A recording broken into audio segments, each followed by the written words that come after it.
محمدا عبده ورسوله صلى الله تعالى عليه وعلى آله وصحبه وأتباعه وسلم تسليما كثيرا كثيرا.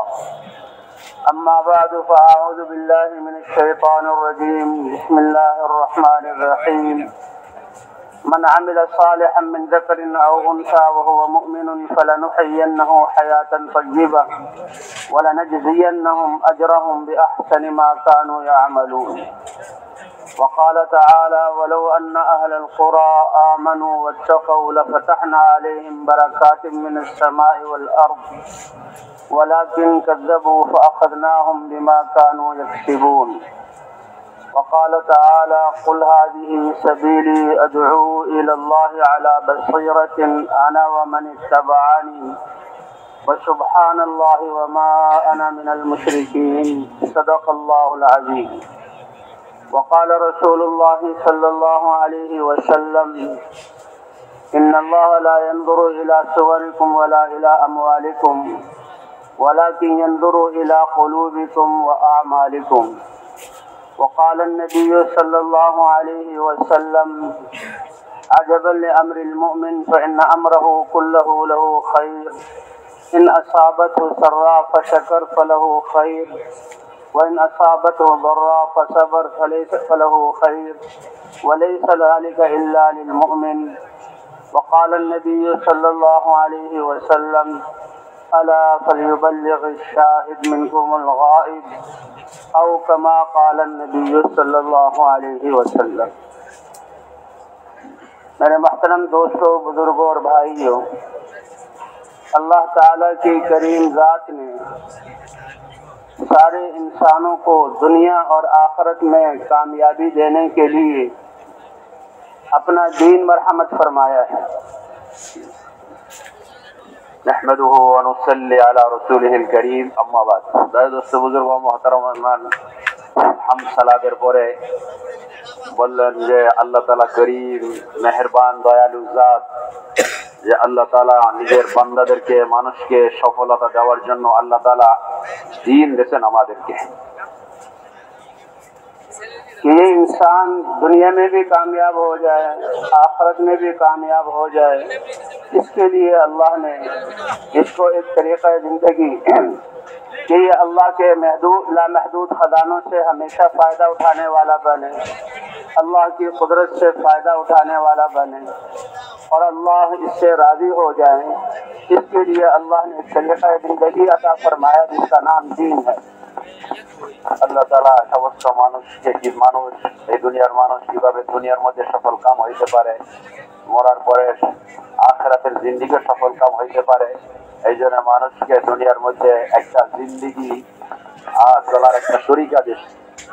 এসে কিভাবে আল্লাহর যে মাহদুদ সীমাহীন খাজানা থেকে কিভাবে উপকৃত হইতে পারে, কিভাবে সে আল্লাহর কুদরত থেকে যে ফায়দা উঠাইতে পারে, এই জন্য তাকে দুনিয়ার মধ্যে একটা জীবন যাপনের জন্য একটা তরিকা দান করছে, তরিকা দিতে. ওই তরিকাটার নাম হয়েছে دین. کیونکہ اللہ تعالیٰ نے انسان کو اپنے پڑوس میں، آخرت میں جنت کے لیے پیدا کیا اور اصل زندگی اس کی آخرت کی بنائی ہے اور دنیا کا ایک گزرگاہ ہے اور ایک مسافر خانہ ہے. اسی لیے اللہ کے رسول صلی اللہ علیہ وسلم نے فرمایا کن فی الدنیا کأنک غریب او عابر السبیل. دنیا میں ایسے رہو جیسا پردیس میں کسی کام کے لیے جاتا ہے اور اس کی منزل اس کے سامنے ہوتی ہے، یا راہ گزرنے والا جب تھک جاتا ہے تو درخت کے نیچے کچھ سانس لینے کے لیے بیٹھتا ہے اور پھر چل پڑتا ہے. تو اسی لیے یہ دنیا گزرگاہ ہے، یہ انسان کا وطن نہیں ہے. اور انسان کا وطن تو اللہ نے آخرت ہمیشہ کی زندگی بنایا ہے. তো বলছে আসল তো মানুষ, এই জন্য আল্লাহ পয়দা করছেন কে মানুষকে আল্লাহ তাআলা নিজের কাছে এবং জান্নাতের মধ্যে আল্লাহ তাআলা মানুষকে জায়গা দেবেন, তাদের ঠিকানা মানুষের আসল জান্নাত. বলছে দুনিয়ার জিন্দেগি তো এটা মুসাফিরের মতো, সে সফরের মধ্যে আছে, চলতেছে, কোনো জায়গায় চলতে ক্লান্ত হয়ে গেছে, কোনো গাছের ছায়ায় অল্প সময় আরামের জন্য বসছে, আবার সে চলা শুরু করছে. তো বলছে দুনিয়ার জিন্দেগির হাদিসের মধ্যে আছে দুনিয়ায় তোমরা এইরকম জীবন যাপন করো, থাকো যেরকম একজন মুসাফির অথবা সে রাস্তায় চলতে মধ্যে একজন পথিক, এইরকম তুমি দুনিয়ার জিন্দিগি রয়েছে, সফরের জিন্দিগি, মুসাফিরানা জিন্দিগি। এইখানে চলতে চলতে ক্লান্ত হয়েছে, কোনো গাছের নিচে বসে আরাম করবে আর আগে চলবে। আসল তো মানুষের ঠিকানা হয়েছে মরার পরে জিন্দিগি জান্নাত। মানুষকে আল্লাহ তাআলা জান্নাতের জন্য বানাইছে। इसलिए अल्लाह की करीम ज़ात ने इंसान को कामयाबी देने के लिए जिस्म से बाहर किसी चीज का मोहताज नहीं किया, बल्कि दिल के यकीन को ठीक कर लेना और आज़ाद से सादिर होने वाले आमाल को दुरुस्त कर लेना, यही इसका सरमाया है। इस पर अल्लाह इसके लिए दुनिया की ज़िंदगी भी बनाएंगे और आखिरत की ज़िंदगी हमेशा हमेशा की अल्लाह बनाएंगे और जन्नत में इसको दाखिला अता फरमाएंगे और अपनी रजा अता फरमाएंगे। বলছে মানুষ, এই জন্য মানুষের সফলতা কামিয়াবি দুনিয়ার কোনো জিনিসের মধ্যে রাখেন নাই, কোনো আসবাবের মধ্যে রাখেন নাই। বলছে মানুষের দুনিয়া এবং আখিরাতের কামিয়াবি সফলতা বলছে ওই একিন, যে তার দিলের একিনকে ঠিক করার মধ্যে ঠিক করবে, আর শরীর থেকে যে আমলগুলা বাহির হয়, যে আমল করে সে আমলগুলা ঠিক করবে, তো বলছে দুনিয়ার মধ্যেও সে সফল কাম হবে, সফলতা পাবে, আর সে নিরাপত্তার জিন্দিগি পাবে। আর মরার পরে যে জিন্দিগি শুরু হবে, সব চিরস্থায়ী জিন্দিগি, কখনো শেষ হবে না। ওই জিন্দিগি আল্লাহ রাজি হয়ে যাবেন, তাদেরকে জান্নাত দেবে, আর আল্লাহ তাআলা তার উপর রাজি হয়ে যাবে, আর हमेशा ওইখানে সে জান্নাতের মধ্যে থাকবে। इसलिए हदीस में आता है, इन्नल्लाह ला यंजुरु इला सुवरिकुम, अल्लाह तुम्हारी शक्लों की तरफ नहीं देखते, सूरतों की तरफ नहीं देखते, ये तो अल्लाह ने बनाई है, इसमें तुम्हारा कोई इख्तियार नहीं। किस कौम में और कहाँ पैदा हुए हो इसमें तुम्हारा इख्तियार नहीं, लेकिन अल्लाह यंजुरु इला कुलूबिकुम, दिल के यकीन को देखते हैं, और यकीन ये बुनियाद है और इसी पर दीन की अमारत कायम होती है। वयंजुरु इला आमालिकुम, न अल्लाह तुम्हारी सूरतों को देखते हैं, न तुम्हारे मालों को देखते हैं। ये माल की तकसीम भी किसी को फकीर, किसी को बादशाह, किसी को मालदार, किसी को मोहताज, ये अल्लाह ने दुनिया का निज़ाम चलाने के लिए बनाया। तो अल्लाह न सूरतों को देखते हैं न मालों को देखते हैं, क्योंकि इससे कामयाबी का कोई ताल्लुक नहीं। अल्लाह इंसान के दिल के यकीन, दिलों को देखते हैं कि यकीन कैसा है, मोहब्बत किसकी है, तअस्सुर किसका है, और जिस्म से सादिर होने वाले आमाल को देखते हैं, जिस पर कामयाबी का दारो मदार है। এই জন্য হাদিসের মধ্যে আছে যে হুজুর সাল্লাল্লাহু আলাইহি সাল্লাম বলেন, আল্লাহ তাআলা তোমাদের সকল সুরতকে দেখেন না। এই জন্য কি আল্লাহ তাআলা পয়দা করছে, কার সুরত ভালো, সে খুবসুরত, কে বদসুরত, কার চেহারা ভালো, কার ভালো না, এই খুবসুরত সৌন্দর্যের দিকে দেখেন আল্লাহ তাআলা।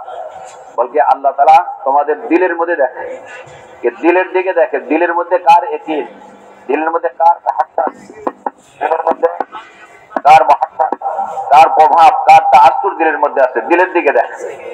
এই জন্য আর তোমাদের আমাল, যে শরীর থেকে আমল বাহির হয়, যে প্রত্যেকটা অঙ্গ প্রত্যঙ্গ আমল করে, আমলের দিকে দেখে। তো বলতেছে আল্লাহ তাআলা মানুষের সফলতা দুনিয়ার এই সমস্ত জিনিসের মধ্যে রাখেন না। এই জন্য হাদিসে আছে, তো আল্লাহ তাআলা তোমাদের সুরতের দিকে দেখে না, সকলের দিকে দেখে না, চেহারার দিকে দেখে না, আর তোমাদের আমালের মধ্যে রাখে না। কেউ ধনী, কেউ গরিব, আর কে মাল, কার কাছে কত মাল আছে, কম আছে, বেশি, এইটার দিকে দেখে না। তো মাল তো আল্লাহ তাআলাই দেয়। এই জন্য আল্লাহ তাআলা মানুষের সফলতা কামিয়াবি মালের মধ্যে রাখেন নাই। এই জন্য আল্লাহ তাআলা কারো সুরতও দেখেন না, মালও দেখেন না, বলকে আল্লাহ তাআলা দেখে দিলের দিকে, দিলের একিন, কার একিন দিলের ভিতরে, আসবাবের একিন, আল্লাহর একিন, কার মহাব্বত। এই জন্য একিন ঠিক হবে তো তার শরীরের আমল ঠিক হবে, আমল যে বাহির হবে ভালো হবে। যখন দিলের একিন ভালো আর তার আমল ভালো, তো আল্লাহ তাআলা তার উপর রাজি হয়ে যাবে, সে দুনিয়ার মধ্যে সফল কাম হবে, আর মরার পরও সে সর্বদা হামেশার জিন্দেগির মধ্যে সে সফল কাম হবে। इसलिए अल्लाह ताला की ज़ात करीम ज़ात है, एहसान करने वाली ज़ात है। सारे इंसानों को कामयाबी के असबाब बराबर दिए। ये माल और दौलत और दुनिया के नक्शे, इनमें कामयाबी नहीं है, इसमें तो निज़ाम चलाने के लिए फ़र्क किया है, क्योंकि कामयाबी का ज़र्रा बराबर ताल्लुक इससे नहीं, लेकिन कामयाबी का ताल्लुक जिस यकीन के साथ है और आमाल के साथ है, उसके आदा अल्लाह ने सबको बराबर दिए। हर इंसान को एक दिल दिया, बोलने के लिए जुबान दी, सुनने के लिए कान दिए, देखने के लिए आंखें दी, सोचने के लिए, तदबीरें करने के लिए अल्लाह ने दिल और दिमाग दिया, हाथ से लेन देन करने के लिए हाथ दिए और मसाफतें तय करने के लिए अल्लाह ने पाँव दिए हैं। तो जो आमाल कामयाबी वाले हैं उसका मसादिर अल्लाह ने सारे इंसानों को बराबर दिए हैं। मोहतरम मेहमान বলতেছেন যে আল্লাহ তাআলা করিম জাত, দয়ালু জাত, এজন্য আল্লাহ তাআলা কামিয়াবির যে আসবাব, যে মাধ্যম, যে ওসিলা, এটা সবাইকে সমান দিচ্ছে। বলছে দুনিয়ার জিনিসের মধ্যে আল্লাহ কামিয়াবি রাখেন নাই, মালের মধ্যে সফলতা রাখেন নাই। এই জন্য কাউকে মাল বেশি দিয়েছে, কাউকে কম দিয়েছে, কারোর কাছে মাল নাই। এটার জন্য কেন? এই জন্য এই মালের মধ্যে কোনো সফলতা নাই। আর ওই আসবাব যেটার মধ্যে আল্লাহ সফলতা রাখছেন ওইটা সবাইকে সমান দিয়েছে। বলছে সবাইকে দিল দিয়েছে, দিলের একিনকে ঠিক করার জন্য বলছে সমস্ত মানুষকে একটা দিল দিয়েছে, এটা সে তার দিলের একিনকে ঠিক করবে। এরকম শরীরের আজাগুলা, অঙ্গ প্রত্যঙ্গ গুলা যে শরীরের মধ্যে আছে সবাইকে সমান দিয়েছে। দুইটা চোখ দিয়েছে সবাইকে দেখার জন্য, দুইটা হাত দিয়েছে ধরার জন্য, এরকম দুইটা কান দিয়েছে শোনার জন্য, একটা জবান দিয়েছে বলার জন্য, বলছে দুইটা পাও দিয়েছে সে চলার জন্য, এরকম চিন্তা করার জন্য একটা দিমাগ দিয়েছে, জেহেন দিয়েছে।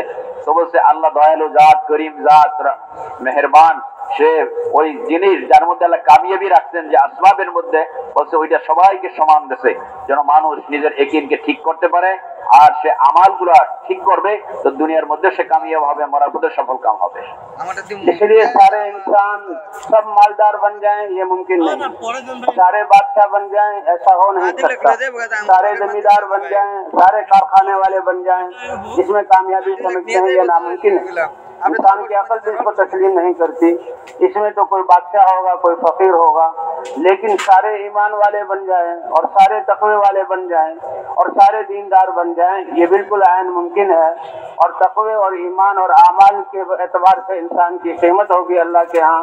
इन्ना अक्रमकुम इंदल्लाहि अत्काकुम, तुम में से सबसे ज्यादा अल्लाह के यहाँ इज्जत वाला और कामयाबी शराफत वाला वो है जो सबसे ज्यादा अल्लाह से डरने वाला हो। इसलिए अल्लाह का दीन ये सारे इंसानों के लिए है, यकीन का ठीक होना और अल्लाह के अहकाम को मानना। বলতেছে যে মোহতারাম মেহমানকে সমস্ত মানুষ সবাই পয়সাওয়ালা ধনী হবে, বলছে এইটা একবারে অসম্ভব, এটা মুমকিন না, অসম্ভব জিনিসকে সবাই দুনিয়ার সবাই পয়সাওয়ালা হবে, সবাই ধনী হবে, এরকম সবাই ব্যবসায়ী হবে, এরকম সবাই বাদশা হবে, এরকম সবাই কৃষক জমিদার হবে, সবাই এরকম ব্যবসায়ী দোকান, এটা তো মানে এটা কারো জ্ঞানও এটা বুঝে আসে না, এটা জ্ঞানের সম্ভব না, এটা এসব এরকম হবে। কিন্তু এইটা সম্ভব যে সমস্ত দুনিয়ার মানুষ মুত্তাকি হয়ে যাবে, সমস্ত দুনিয়ার মানুষ সে ঈমানওয়ালা হয়ে যাবে, এটা সম্ভব।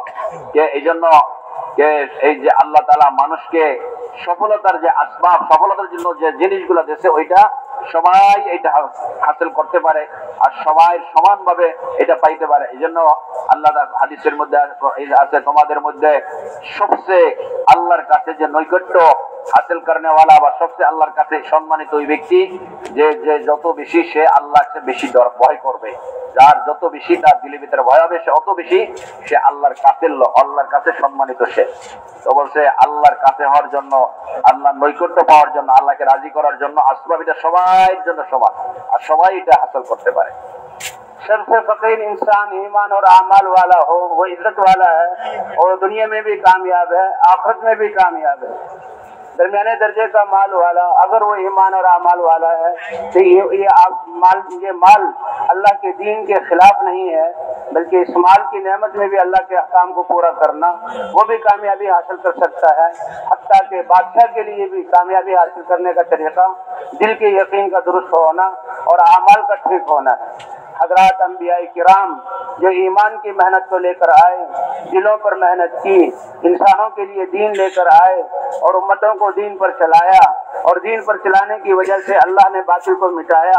انبیاء کرام، اکثر انبیاء کرام ان کے پاس دنیا کے اسباب نہیں تھے، کیونکہ دین کا کام اللہ کی مدد سے چلتا ہے۔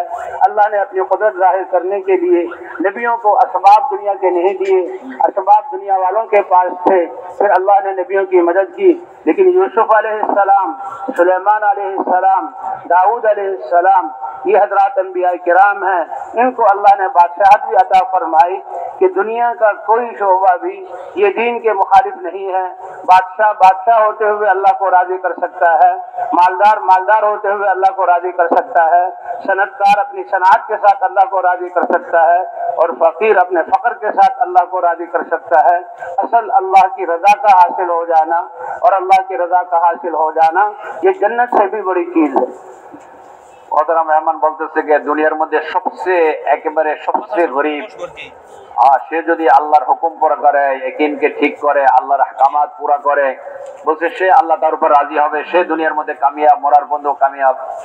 এরকম সবচেয়ে ধনী ব্যক্তি সে যদি আল্লাহর হুকুম পুরা করে আর নবীর তরিকা চলে, আল্লাহকে রাজি করে, দিলের ইয়াকিনকে ঠিক করে, আমল আল্লাহর হুকুম পুরা করে, তো সে কামিয়াব হবে। বলছে তার মাল, তার জন্য জান্নাতে যাওয়া, মাল আল্লাহকে রাজি করা, এটা বাধা হবে না তার জন্য। এরকম যদি একজন দুনিয়ার বাদশাহ রাজা, সে আল্লাহ ইয়াকিনকে ঠিক করে, আল্লাহর হুকুম পুরা করে, নবীর তরিকায় চলে, তো বলছে সেও দুনিয়ার মধ্যে কামিয়াব হবে, বলছে মরার পরও সে কামিয়াব হবে। বলছে এরকম দুনিয়ার মাল আসবাব এটা কোনো আল্লাহকে রাজি করা কোনো বাধা না। আল্লাহ যে দিন দিয়েছে এটা সবাই পুরা করতে পারে। বলছে আল্লাহ তাআলা আম্বিয়া আলাইহিস সালামকে যে পাঠাইছেন, ওরা দুনিয়ায় এসে মেহনত করছেন, মানুষের দিলের ইয়াকিনকে ঠিক করছেন, আল্লাহর হুকুমের উপরে মানুষকে ডাকছেন, আল্লাহর দিকে ডাকছেন, তো বলছে আল্লাহ তাআলা তাদেরকে সাহায্য করছে। আর দুনিয়া দিন জিন্দা হয়েছে, তারা আল্লাহ তারা কামিয়াব হয়েছেন। তো বলছে বেশিরভাগ নবী যে দুনিয়া আসছেন তাদের কাছে দুনিয়ার আসবাব ছিল না, হুকুমত ছিল না, মাল ছিল না। বেশিরভাগ নবীরা বলছে তারা গরিব ছিলেন, নেহাত্তা খালি হাতে ছিলেন, কিন্তু আল্লাহ তাদের যখন দিনের দাওয়াত দিয়েছেন, আল্লাহর দিকে মানুষকে ডাকছেন, আল্লাহর সাহায্য আসছে, তো বলছে আল্লাহ তাদেরকে সফল কাম করছে, কামিয়াব হয়েছেন। বলছে কয়েকজন নবী আসছেন যারা যে দুনিয়ার মধ্যে তারা দুনিয়া বাদশাহত করছেন। ইউসুফ আলাইহিস সালাম আল্লাহ তাকে রাজত্ব দিয়েছেন, হযরত দাউদ আলাইহিস সালামকে রাজত্ব দিয়েছেন, হযরত সুলাইমান আলাইহিস সালামকে রাজত্ব দিয়েছেন। তারাও আইসা দিনের মেহনত করছেন, তারাও দিনে কামিয়াব হয়েছেন। এই জন্য দিয়েছেন যে দিনের দুনিয়ার মধ্যে কোনো এমন কোন জায়গা না থাকে, এমন কোন শোভা যেখানে আল্লাহর হুকুম পুরা করা যায় না, নবীর তরিকা চলা যায় না, এটা দেখাবার জন্য কিছু আম্বিয়া আলাইহিস সালামকে দুনিয়ার রাজা বাদশাহ দিয়েছেন, যে সেখানেও বাদশাহ হইয়াও সে আল্লাহর হুকুম পুরা করতে পারে, নবীর তরিকা চলতে, এটা দেখাবার জন্য। এই জন্য যে মেহনত করবে, আল্লাহর হুকুম দিলে ইয়াকিনকে ঠিক করবে, সে ধনী হোক, গরিব হোক, বাদশাহ হোক, ফকির হোক, পুরুষ মহিলা, আল্লাহ তাআলা সে দুনিয়ায় তাকে কামিয়াব করবেন, আর মরার পরও সে কামিয়াব হবে। इसलिए इस दीन की बुनियाद यकीन का दुरुस्त होना है। ये यकीन इतनी बड़ी दौलत है, ईमान इतनी बड़ी दौलत है कि अल्लाह ताला हदीस कुदसी में फरमाते हैं, अना इंद ज़न्नि अब्दी बी, मेरा बंदा मेरे साथ जो यकीन करेगा उस यकीन के मुताबिक मैं उसके साथ मामला करूंगा। जो इस बात का यकीन दिल में ले आएगा कि सब कुछ करने वाली ज़ात अल्लाह की है, सारी कायनात उसके पैदा करने से बनी, सारी कायनात इस्तेमाल होने में उसके अमर की मोहताज है, और सारी कायनात की बका अल्लाह के अमर के साथ है। अल्लाह सारी कायनात के बगैर सब कुछ कर सकते हैं, और ये कायनात सारी मिलकर अल्लाह के अमर के बगैर जरा बराबर कोई फायदा या नुकसान नहीं पहुंचा सकते। जिसका ये यकीन होगा तो इस यकीन की बुनियाद पर अल्लाह ताला उसको कामयाबी अता फरमाएंगे। इब्राहिम अलैहिस्सलाम अल्लाह की तरफ बुला रहे हैं, और सामने नमरूद जैसी बादशाहत और उसका मजबूत निज़ाम और उसकी ताकत, कि जिस ताकत की ऐसे वो धोखे में पड़ा और समझा कि शायद जो लोगों को पालने वाला ही मैं हूँ। हालांकि वो तो एक मखलूक था, एक इंतजाम करने वाला था, लेकिन उसको धोखा लग गया। अपनी इबादत करवाता था, अपने बनाए हुए बुतों के सामने झुकाता था। इब्राहिम अलैहिस्सलाम को अल्लाह ने ला इलाहा इल्लल्लाह की दावत देकर भेजा, और इब्राहिम अलैहिस्सलाम ने कौम को पुकारा और कहा कि एक अल्लाह की इबादत कर लो। और फिर इब्राहिम अलैहिस्सलाम ने उनके बुतों को थोड़ा समझाने के लिए कि देखो ये बुत तो अपने आप को नहीं बचा सकते, लेकिन वो कौम नादिम भी हो गई कि वाकई ये बुत तो हमें जवाब नहीं देते, लेकिन फिर वो धोखे में आ गई और कहा कि अपने आलिहा की मदद करो। और इब्राहिम अलैहिस्सलाम के लिए एक आग का वादी जो है वो ईंधन से भरी, और आग लगाई और इब्राहिम अलैहिस्सलाम को रस्सियों में बांधकर मिंजनीक पर बिठाया। फरिश्ते हाजिर हुए कि अगर हमारी मदद चाहिए। फरमाया कि अगर अल्लाह ने तुम्हें हुक्म दिया है तो वो तुम्हारा और तुम्हारे अल्लाह का हुक्म है, वो पूरा करो। अगर अल्लाह ने हुक्म नहीं दिया तो आखिरी कलमा हस्बी अल्लाह, मेरे लिए मेरा अल्लाह काफी है, व निअमल वकील, आखिरी कलमा ये था। तो अल्लाह ने बराह रास्त आग जल रही है और जल उसके रोशन होते हुए इब्राहिम अलैहिस्सलाम के लिए उस आग को ठंडा और सलामती वाला बना दिया। उसी आग ने इब्राहिम अलैहिस्सलाम की रस्सियों को जलाया और उसी आग ने इब्राहिम अलैहिस्सलाम के जिस्म के एक बाल को और इब्राहिम अलैहिस्सलाम के कपड़ों के एक तार को नहीं जलाया, बल्कि वो राहत और आराम वाली आग बन गई। पूछा गया कि आपकी जिंदगी में सबसे बेहतरीन दिन कौन से हैं? का वो राहत जो अल्लाह ने मुझे आग में पहुंचाई थी, ये मेरी जिंदगी के सबसे बेहतरीन दिन थे। तो ये है यकीन की बुनियाद पर अल्लाह का मामला। মোহতরম মেহমান বলতেছে আসল জিনিস হলো মানুষের দিলের ইয়াকিন ঠিক হয়ে যাওয়া, যে দিলের ভিতর আইসা যায় যে সব আল্লাহ ছাড়া যা কিছু আছে সব আল্লাহর সৃষ্টি মখলুক, এই মখলুক আল্লাহর হুকুম ছাড়া কিচ্ছু করতে পারে না, আল্লাহ তাআলা সমস্ত মখলুক সবকিছু করতে পারে, বসে ইয়াকিন দিলের ভিতর আসে। হাদিসের মধ্যে আছে যে আমি বান্দার সাথে এইরকম মুআমালা করি, এইরকম আমি ব্যবহার এইরকম করি যেরকম তার দিলে আমার সাথে সে গুমান করে, আমার সাথে সে চিন্তা তার ধারণা এইরকম আমি তার সাথে ব্যবহার করি। এই জন্য মোহতারাম মেহমান বলতেছে যে দিলের ভিতরে ইয়াকিন ঠিক হয়, আসল যখন দিলের ভিতরে ইয়াকিন আসবে যে আল্লাহ সবকিছু করেনেওয়ালা, সমস্ত দুনিয়া যা কিছু আমি দেখতেছি সমস্ত আল্লাহর সৃষ্টি, আল্লাহর হুকুম ছাড়া কিচ্ছু করতে পারে না, আর আল্লাহ তাআলা সমস্ত মখলুকাত সৃষ্টি ছাড়া সবকিছু করতে পারে, বলে এই দিলের ইয়াকিনকে পয়দা করা। আর আল্লাহ তাআলা এই দুনিয়ার মানুষের সাথে যে মুআমালা করেন মানুষের ইয়াকিনের উপরে করে, যেরকম মানুষের দিলের ভিতরে ইয়াকিন থাকে এরকম আল্লাহ তার সাথে এরকম মুআমালা করে।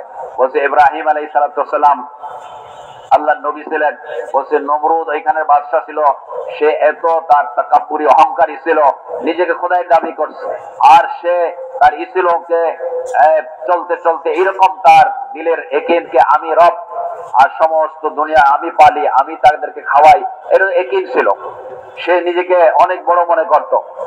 তো আল্লাহ তাআলা ইব্রাহিম আলাইহিস সালামকে পাঠাইছেন নবী বানায়া, আর উনি মানুষকে আল্লাহর দিকে দাওয়াত দিতেছেন, না করনে ওয়ালি জাত আল্লাহ। আর সে নমরুদ নিজে হাতে মূর্তি বানায় তার সেজদা করত, তার সামনে মাথা নত করত, তাকে মাবুদ মানত, আর নিজেকে রব মনে করত, আমি সবাইকে পালি। ইব্রাহিম আলাইহিস সালাম তাদেরকে দাওয়াত দেওয়া শুরু করলো। এক সময় আসলো, সে সমস্ত মূর্তিগুলো সে ভেঙে ফেলাইলো। এই জন্য ভাঙছে, দেখো যে এই মূর্তি কিছু করতে পারে না, এর হাতে কোনো ক্ষমতা নাই, কোনো শক্তি নাই, করনে ওয়ালি জাত আল্লাহ। তো মূর্তি ভাঙলো, ভাঙার পর তাদেরকে দাওয়াত দিল, দেখো তোমার এই মূর্তি কিছু করতে পারে, কে ভাঙছে সেটাও জানে না, আজ তার কোনো শক্তিও নাই, সে কাউকে তার ভাঙ্গা থেকে তাকে ফিরাবে, কিন্তু তারপরও বলছে না এই মূর্তি তুমি ভাঙছো। তো তারা সিদ্ধান্ত দিল বাদশাকে, তারে আমাদের এই মূর্তির সাহায্য করো, আমাদের খোদাদের সাহায্য করো, এই জন্য লাকড়ি জমা করো আর তারে আগুনে জ্বালাও। তো লাকড়ি জমা করলো, আগুন জ্বালাইলো, ইব্রাহিম আলাইহিস সালাম হাত পাও বাইন্দা বলছে তারে রশিতে আগুনের মধ্যে ফেলাইলো। আগুনে যখন ফালাবার সময় আসছে, ফেরেশতারা আসছে সাহায্যের জন্য। ইব্রাহিম আলাইহিস সালাম জিজ্ঞাসা করছে, আল্লাহ তোমাদেরকে হুকুম করছে? যদি হুকুম করে থাকে তো আল্লাহর হুকুম পুরা করো, আর নাইলে তোমাদের সাহায্যের কোনো দরকার নাই। ইব্রাহিম আলাইহিস সালামকে আগুনের মধ্যে ডাললো, যে চরক গাছে বসাই আগুনের মধ্যে ডাললো। তো আগুন বলছে তার হাতের রশি, পায়ের রশি যে বান্ধা বা হাত পা বান্ধা ছিল এটা জ্বালাইছে, কিন্তু ইব্রাহিম আলাইহিস সালামের শরীরে একটা পশম জ্বালাইতে পারে নাই, বলছে তার কোনো ক্ষতি করতে পারে নাই। বলতেছে যে আল্লাহ তাআলা আগুনটাকে তার জন্য আরামের জিনিস বানাই দিয়েছে। যার জিজ্ঞাসা করা হয়েছে আপনার জিন্দেগীর সবচেয়ে ভালো দিনগুলা আরামের কোন দিনগুলো ছিল, তিনি বলছে ওই দিন যে আমি আগুনের মধ্যে ছিলাম। তো ইব্রাহিম আলাইহিস সালামের যে দিলে ইয়াকিন ছিল, সর্বশেষ যে শব্দ কলেমাটা ছিল হাসবি আল্লাহ, আল্লাহ আমার জন্য যথেষ্ট, আমি দুনিয়ার কোন মখলুক কোন সৃষ্টির কোন আমি সাহায্য চাই না, আল্লাহ আমার জন্য যথেষ্ট। ইব্রাহিম আলাইহিস সালামের জন্য আল্লাহ যথেষ্ট হয়ে গেছে। আল্লাহ তাআলা আগুনকে তার আরামের জিনিস বানাই দিয়েছে। তোমাদের আপনার আসল যে দিলের ইয়াকিন, যেরকম মানুষের দিলে ইয়াকিন ঠিক হবে, আল্লাহ তাআলা তার সাথে ওই রকম ব্যবহার করবে। साहबा किराम फरमाते हैं कि एक सफर से हम लौट रहे थे, एक वादी में पहुंचे जहाँ कुछ दरख्त थे। तो सहाबा किराम आराम करने के लिए दरख्तों के नीचे आ गए। सबसे सायादार दरख्त जरा दूर था, वो हुजूर सल्लल्लाहु अलैहि वसल्लम के लिए खास कर दिया।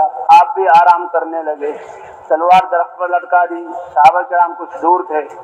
एक आरामी वहां से गुजरा और उसने मुसलमानों को देखा, सहाबा को, और फिर हजरत मोहम्मद सल्लल्लाहु अलैहि वसल्लम को देखा कि अच्छा ये वो लोग हैं जो हमारे बाप दादा के दीन के खिलाफ दावत दे रहे हैं और ये मोहम्मद सल्लल्लाहु अलैहि वसल्लम हैं। बिल्कुल अलग थे। वो बड़ा खुश हुआ कि आज मैं कोई ऐसा कारनामा करूंगा कि दुनिया याद रखेगी। वो बहुत दबे पाँव से आया, हुजूर सल्लल्लाहु अलैहि वसल्लम आराम फरमा रहे थे और ये अल्लाह भी अपनी कुदरत को जाहिर करना चाहते थे कि उसने चुपके से वो तलवार उठाई और तलवार को हुजूर सल्लल्लाहु अलैहि वसल्लम पर छौंक लिया। आप सल्लल्लाहु अलैहि वसल्लम लेटे हुए हैं, आपकी आंख खुल गई, अल्लाह ने इस वक्त जगाया। अब देखा कि काफिर और दुश्मन है और तलवार उसके हाथ में है और सौंधी हुई है, और उसने अगली बात कही, मैं यमना हूँ कमिन्नी, ए अजीम हस्ती आप बताइए आज आपको इस हाल में मेरे हाथ से कौन बचाएगा। तो अल्लाह के रसूल सल्लल्लाहु अलैहि वसल्लम बगैर घबराए हुए, बगैर किसी परेशानी के, ये इत्मीनान, इसलिए कहते हैं यकीन सबसे बड़ा सरमाया है इंसान का। अल्लाह हम सबको ये सही यकीन अता फरमा दे। आपने फरमाया अल्लाह, कि मुझे बचाने वाली जात अल्लाह की है। इस अल्लाह कहने का उस पर ऐसा रोब पड़ा कि उसके हाथ कांपने लगे और तलवार उसके हाथ से गिर गई। हालांकि तलवार का गिरना उसके लिए कितना खतरनाक था, तलवार उसके हाथ से गिर गई। मामला अल्लाह के हाथ में, और अल्लाह यकीन के मुताबिक हुजूर सल्लल्लाहु अलैहि वसल्लम ने तलवार को पकड़ा और फिर हुजूर सल्लल्लाहु अलैहि वसल्लम ने पूछा, ए इंसान तुम बताओ कि तुम्हें मुझसे कौन बचाएगा। वो असबाब वाला था, काफिर था। उसने कहा कुन खैरा आखिरिन, तलवार आपके हाथ में है, आप गर्दन उड़ाना चाहो तो गर्दन उड़ा सकते हो, बदला ले सकते हो, और अगर आप माफ करना चाहो तो माफ करने वाला बेहतर होता है, तो बेहतरीन तलवार पकड़ने वाले हो जाओ। हुजूर सल्लल्लाहु अलैहि वसल्लम ने इस हाल में, यह है नबूवत वाला जज्बा कि वो किस जज्बे के साथ आया और कितना बड़ा वो जुर्म करना चाहता था। अल्लाह के रसूल ने उसको दावत पेश की कि मुझे अल्लाह का रसूल मान लो और अल्लाह को एक मान लो, तो उसने इनकार किया और कहा कि मुझे आप छोड़ दें, लेकिन मैं लोगों को मैं यह आपके खिलाफ तो कभी नहीं आऊंगा। तो हुजूर सल्लल्लाहु अलैहि वसल्लम ने उसको माफ कर दिया और वो लोगों से कहता था कि रुए जमीन के सबसे बेहतरीन इंसान के पास से मैं आया हूँ कि इस हाल में उन्होंने मुझे माफ कर दिया। तो यह है अल्लाह का यकीन जो अल्लाह ने, अल्लाह के रसूल सल्लल्लाहु अलैहि वसल्लम ने बताया कि जब इंसान का यकीन अल्लाह की जात के साथ होगा तो अल्लाह अपनी कुदरत से उसके काम बनाएंगे और मुसीबतों से बचाएंगे। মোহতারাম মেহমান বলতেছে, সাহাবাই কেরাম বলতেছেন, আমরা এক সফর থেকে আসতেছিলাম, তো চলতে চলতে যখন হুজুর সাল্লাল্লাহু আলাইহি ওয়াসাল্লাম সাথে ছিলেন, ক্লান্ত হয়ে গেছেন সাহাবাই কেরাম, তো এক জায়গায় আরামের জন্য ওনারা নামলেন। তো গাছের ছায়ার মধ্যে সবাই আরাম করতেছিল। একটা বড় গাছ ছিল, তার ছায়া অনেক বড় ছিল। হুজুর সাল্লাল্লাহু আলাইহি ওয়াসাল্লামের জন্য ওই ছায়াওয়ালা গাছটা রাখলেন। হুজুর এখানে আরাম করতেছিলেন।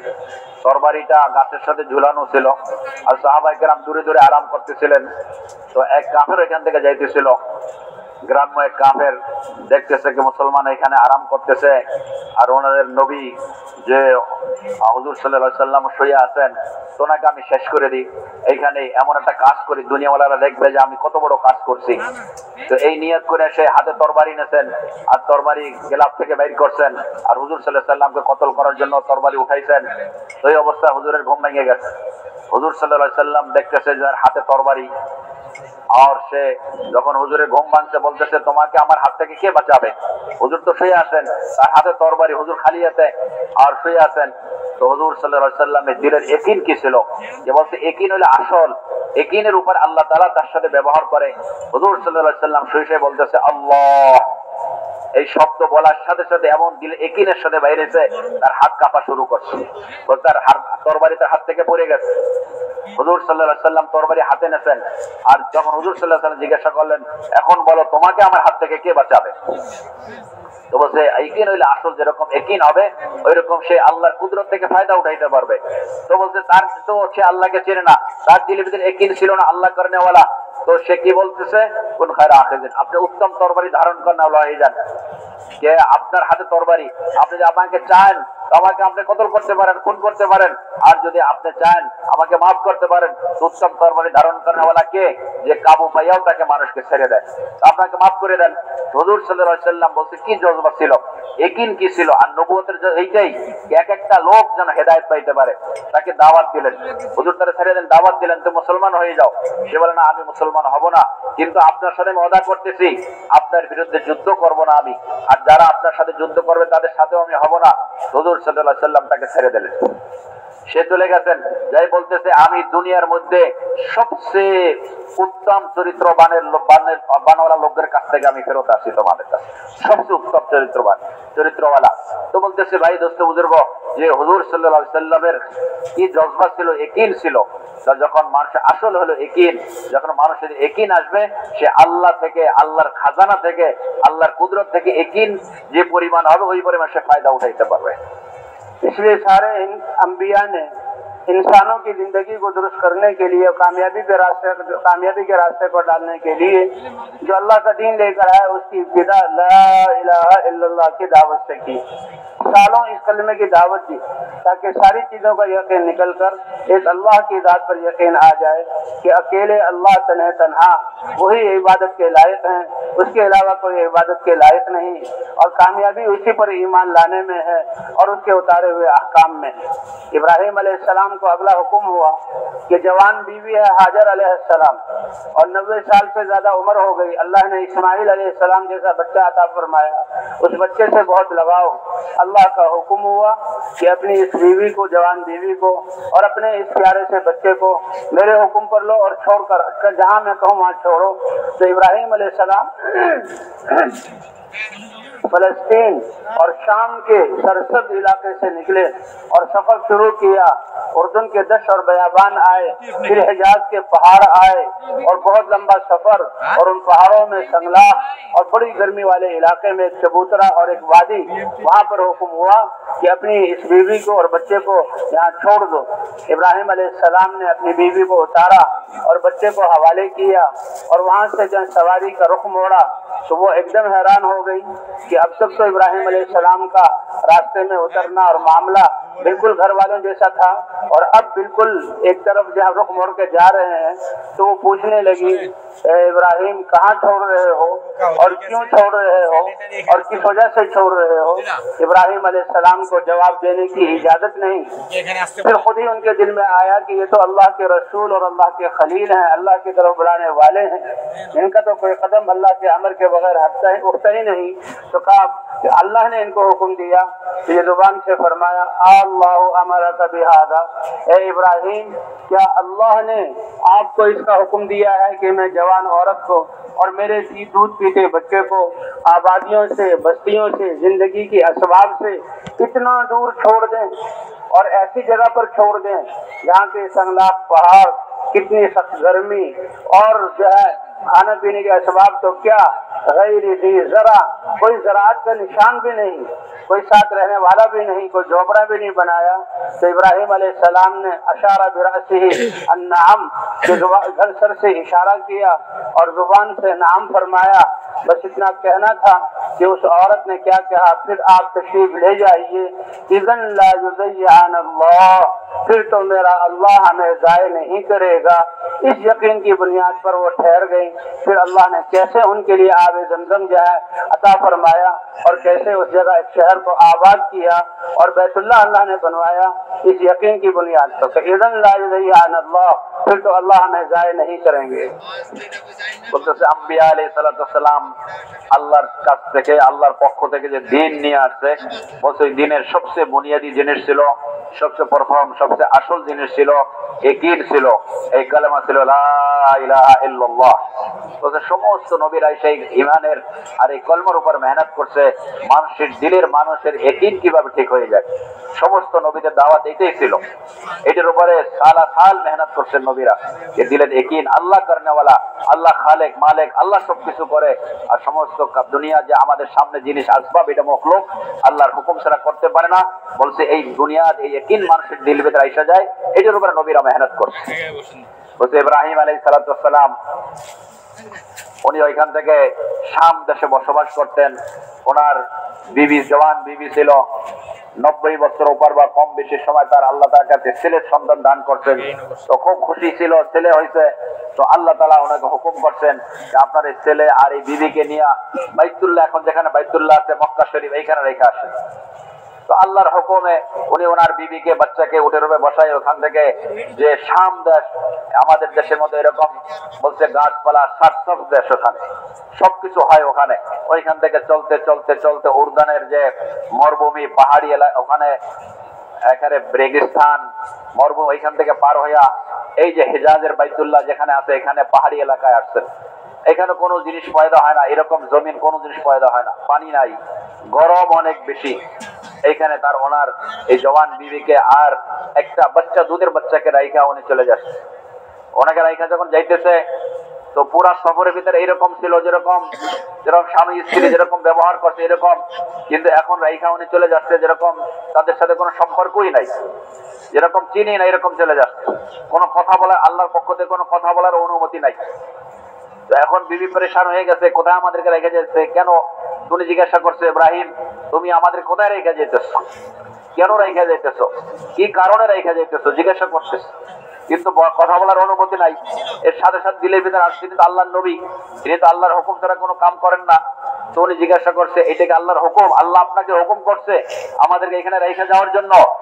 তো বলতেছে হ্যাঁ। উনি জবাব মাথা দিয়া নাড়াইয়া ইশারা করলেন আর মুখে বলছে হ্যাঁ আল্লাহর হুকুম এটা। তো উনি বলছে ঠিক আছে, যদি আল্লাহর হুকুম হয়ে থাকে তখন আল্লাহ আমাদেরকে নষ্ট করবে না, আমাদেরকে যাই করবে না। তো বলছে এক মহিলা, আর তার দিলের কত ইয়াকিন, যে ইয়াকিনের বুনিয়াদের উপরে কি বলতেছে, এমন জায়গা যেখানে কোনো মানুষ নাই, কোনো সাথী নাই, জিন্দেগি যাপন করার কোনো আসবাব নাই, খানা পিনা নাই, আর এমন জমিন যে জমিনে কোনো পয়দাও হয় না, জমিনে পয়দার কোনো যোগ্যতাও নাই, এইখানে রেখে যাইতেছে, শত শত মাইলের মধ্যে কোনো আবাদি নাই। তো বলতেছে, উনি কি বলতেছে, একিন কি দিলের মধ্যে? তো বলতেছে যদি আল্লাহর হুকুম হয়ে থাকে তো আল্লাহ আমাদেরকে নষ্ট করবে না, ধ্বংস করবে না, আপনি চলে যান। যান।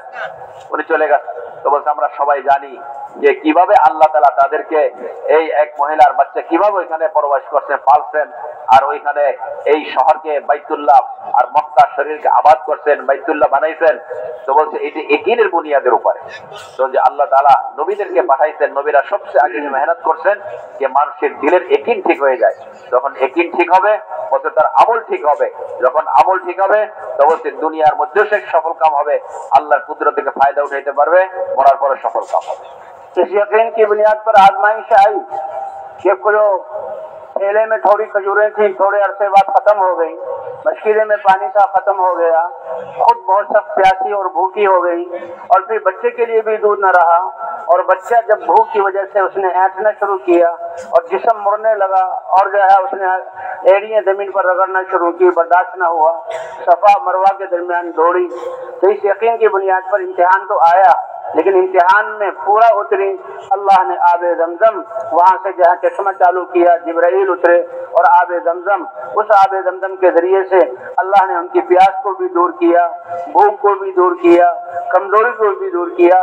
बल्कि आबे जमजम हजरत मोहम्मद सल्लल्लाहु अलैहि वसल्लम ने फरमाया माउ जमजम लिमा शुरिब लहू, अब ये क़यामत तक इंसानों के लिए आबे जमजम अल्लाह ने ऐसा अता फरमाया कि मुसलमान जिस हाजत के लिए अल्लाह पर यकीन करते हुए इस आबे जमजम के पानी को पी लेगा, अल्लाह ताला उसकी वो मुराद पूरी कर देंगे। चाहे प्यास की हालत में पिए तो प्यास भी दूर करेंगे, भूख की हालत में पिए अल्लाह भूख भी दूर करेंगे, बीमारी की हालत में पिए तो अल्लाह बीमारी भी दूर करेंगे, इल्म हासिल करने के लिए पिए तो अल्लाह इल्म भी दे देंगे। उनकी इस कुर्बानी पर अल्लाह ने पूरी इंसानियत को ऐसा चश्मा और पानी अता फरमाया। তো বলছে ইব্রাহিম আলাইহিস সালাম অল্প কিছু খেজুর একটা থৈলের মধ্যে দিয়ে আর কিছু পানি দিয়ে উনি চলে গেছেন। কিছুদিন পরে খেজুর শেষ হয়ে গেছে, পানি শেষ হয়ে গেছে, আস্তে আস্তে ক্ষুধা লাগছে, বাচ্চা দুধ পাইতেছে না, বুকের দুধ শেষ হয়ে গেছে। তো বাচ্চা পেরেশান হতেছে, বাচ্চা কাঁদতেছে, তো পাও জমিনে মারতেছে। উনি বলছে একিন তো ছিল আল্লাহ আমাদেরকে ধ্বংস করবেন না, কিন্তু কোরবানি তাদের উপর আসছে, মুজাহিদা আসছে। উনি মানুষ কোনো আশপাশ কোনো মানুষ আছেন দেখার জন্য সফা পাহাড়িতে উঠছেন, ওইখান থেকে নামিয়া ফের ওইখান দৌড়ে যাওয়া মারোয়া পাহাড় ছিল ওইখানে উঠছেন। তো বলছে 7 বার এরকম দৌড়াইছেন। যখন আল্লাহর রহমতের উপর জোশ এসে গেছে, আল্লাহ জিবরিলকে পাঠাইছেন। তো হযরত ইসমাইল আলাইহিস সালাম যেখানে তার পাও মারতেছিল ওইখান থেকে পানির জমজমের পানি চালু হয়ে গেছে। তো পানি পান করার সাথে সাথে যে ক্ষুধা ছিল, ক্ষুধা দূর হয়ে গেছে, পিপাসা দূর হয়ে গেছে, এরকম তার ভিতরে যে ভয় ছিল, ভয় দূর হয়ে গেছে। তো বলছে জমজমের পানি আল্লাহ তাআলা মুজাহিদের উপরে, ওনাদের কোরবানির উপরে, তো বলছে আল্লাহ তাআলা জমজমের পানি চালু করছে। আর হুজুর সাল্লাল্লাহু আলাইহি সাল্লাম জমজমের পানির ব্যাপারে বলছেন কিয়ামত পর্যন্ত মানুষের জন্য, যারা মুসলমান যে নিয়তে পান করবে ওই নিয়ত তার পুরো হবে। পিপাসা লাগছে, পানি পান করছে, পিপাসা দূর হয়ে যাবে। ক্ষুধা লাগছেন, তো পানি পান করছে, তার ক্ষুধা দূর হয়ে যাবে। এইরকম তার কোন ইলমের জন্য সে পানি পান করতেছে, আল্লাহ তাআলা ইলম দেবে। বলছে যে নিয়তে সে পানি পান করবে তার নিয়ত পুরো হবে। তো বলতেছে এক ইয়াকিনের বুনিয়াদের উপরে আল্লাহ তাআলা তাদেরকে কিভাবে আল্লাহ তাআলা তাদেরকে পালছেন, আর আল্লাহ তাআলা কিয়ামত ওনাদের কোরবানির দ্বারা, মুজাহিদের দ্বারা যে জমজমের পানি চালু করছে, কিয়ামত পর্যন্ত মানুষের জন্য একটা উপকারের জিনিস, ফায়দার জিনিস বানাই দিয়েছে। फिर इस ईमान वाली औरत ने, इस यकीन वाली औरत ने इस बच्चे की कैसी तरबियत की। अभी तो इम्तिहान और भी आने हैं। इब्राहिम अलैहिस्सलाम का पहला इम्तिहान अपनी जान के बारे में कि आग में डाले जाएंगे, अपने आप को पेश कर दिया। दूसरा इम्तिहान कि अपने कुंबे को कुर्बान करो, वादी गैर ज़ीज़रा में छोड़ा, उसमें कामयाब हुए। अब तीसरा इम्तिहान अल्लाह की तरफ से कि ये जो बुढ़ापे में बेटा मिला और ये अच्छे आगे नस्ल चलेगी। 12 साल की उम्र हुई है कि इसके गले पर छुरी फेरो। अल्लाह ने ख्वाब के जरिए ये हुक्म दिया और ये ख्वाब वही था। अब इस औरत ने इस बच्चे की इन हालात में ऐसी प्यारी तरबियत की कि जब इब्राहिम अलैहिस्सलाम आए और कहा कि मेरे बच्चे को तैयार करो, मैंने अपने दोस्त से मिलाना है, यानी अल्लाह के अमर पूरा करना है। इब्राहिम अलैहिस्सलाम उनको लेकर गए और पहाड़ियों के पीछे वहां जाकर सामने खड़ा किया और छुरी निकाली और बच्चे से कहा, ए बेटा, मैंने ख्वाब में तुम्हें देखा है कि मैं तुम्हें ज़िबा कर रहा हूँ, ये अल्लाह का अमर है। फंजुर मादा तरा, तुम्हारा क्या ख्याल है इस बारे में कि मैं तुम्हारा बाप तुम्हारी गर्दन काटूं, अल्लाह का अमर पूरा हो, कुर्बान जाएं इस औरत पर, इस ईमान और यकीन की बुनियाद पर। कोई असबाब नहीं थे।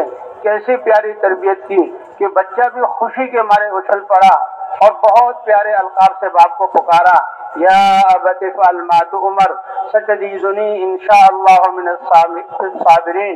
ए प्यारे अब्बा जान, मेरी नन्ही सी जान के बारे में अल्लाह का हुक्म कि मेरी गर्दन जो है जुदा कर दी जाए, आपको जो हुक्म मिला है वो आप कर गुजरिए। आप अपने इस बेटे को अल्लाह के अमर के सामने गर्दन कटवाने वाला और उसमें जो तकलीफ आएगी उस पर सब्र करने वाला पाएंगे। तो বলতেছে আগে এই যে মহিলা যে ঈমান ওয়ালি আর ইয়াকিন ওয়ালি, তার এই ছেলেকে কিভাবে তরবিয়ত করছেন, এখানে বলতে এত সুন্দর তরবিয়ত করছেন যে ইব্রাহিম আলাইহিস সালাম যে আল্লাহ তাআলা কুরবানি ওনার কাছে নিতেছে, সবচেয়ে প্রথম তার জাতের উপর কুরবানি আসছে, তাকে আগুনের মধ্যে ডালা হয়েছে, ওইখানে সে কামিয়াব হয়ে গেছে। দ্বিতীয় কোরবানি হয়েছে যে তুমি তোমার পরিবার পরিজনের লোকদেরকে রেখে আসো এমন জায়গায় যেখানে কোনো জীবন যাপন করার জন্য আর ওখানে মানুষ ওখানে জিন্দেগি বসর করার কোনো আসবাব নাই, কোনো জিনিস নাই, ওইখানে রেখে আসো। উনি ওইখানে রাখছেন, ওইটাও কামিয়াব হয়ে গেছেন। আর এখন 3 নম্বর যে কোরবানি আসছে, যে ছেলে যখন 12 বছর বয়স, আল্লাহ তাআলা স্বপ্নের মাধ্যমে ওনাকে হুকুম করছেন যে আপনার এই ছেলেকে জব করেন। উনি তৈরি হয়ে গেছেন ছেলেকে জব করার জন্য। উনি ওইখান থেকে আসছেন, আয়েশা হাজরা তার স্ত্রীকে বলতেছে যে আমার ছেলেকে দিয়াও, আমার দোস্তের সাথে দেখা করার জন্য নিয়ে যাও, মোলাকাতের জন্য নিয়ে যাবো। দোস্ত মানে আল্লাহর সাথে দেখা করাতে নিয়ে যাবে। তো মহিলাও বাচ্চাকে এরকম তরবিয়ত করছেন, ছেলেকে দিয়ে যেতে নিয়ে গেছেন।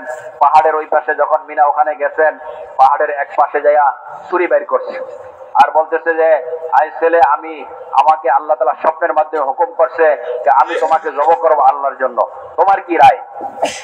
তো এখন ছেলে খুশি হয়ে গেছেন যে আল্লাহ হুকুম করছে আমার একটা ছোট আর নান্না এইরকম একটা জান নেওয়ার জন্য। উনি এমন সুন্দর শব্দে আলফাজের দ্বারা বলছে, উনি জবাব দিয়েছেন যে আমার আব্বা, আল্লাহ আপনাকে যে হুকুম করছেন, বলতে আপনি হুকুম পুরা করেন, আমাকে আপনি সাহায্য, আমাকে ধৈর্য ধারণ করেনওয়ালাদের মধ্যে আমাকে পাবেন, সবর করেনওয়ালাদের মধ্যে আমি পাবেন। আপনি যে আমাকে ছুরি আমার গলায় চালাবেন, এর জন্য আমি সবর করব, যে কষ্ট আসবে সবর করব।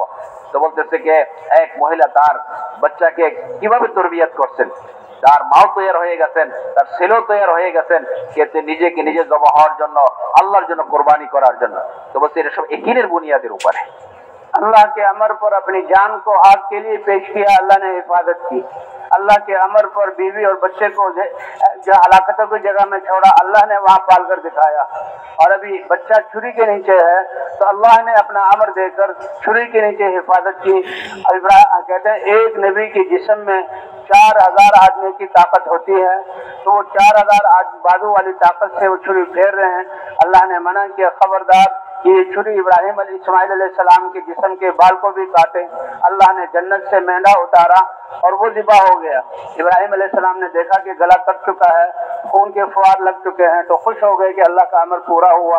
आंखों पर पट्टियां बांधी हुई थी, जब खोली तो देखा कि छुरी के नीचे वो मेंढा है जो ज़िबा हुआ, और जहाँ इब्राहिम अलैहिस्सलाम खड़े हुए हैं और इस्माइल अलैहिस्सलाम खड़े हुए हैं, और अल्लाह का पैगाम उतरा कि हमने इस बच्चे की फिदिये में जो है हमने मेंढा उतारा, और ए इब्राहिम तुम इस इम्तिहान में भी कामयाब हो गए, हमने तुम्हें सारी इंसानियत का इमाम बनाया।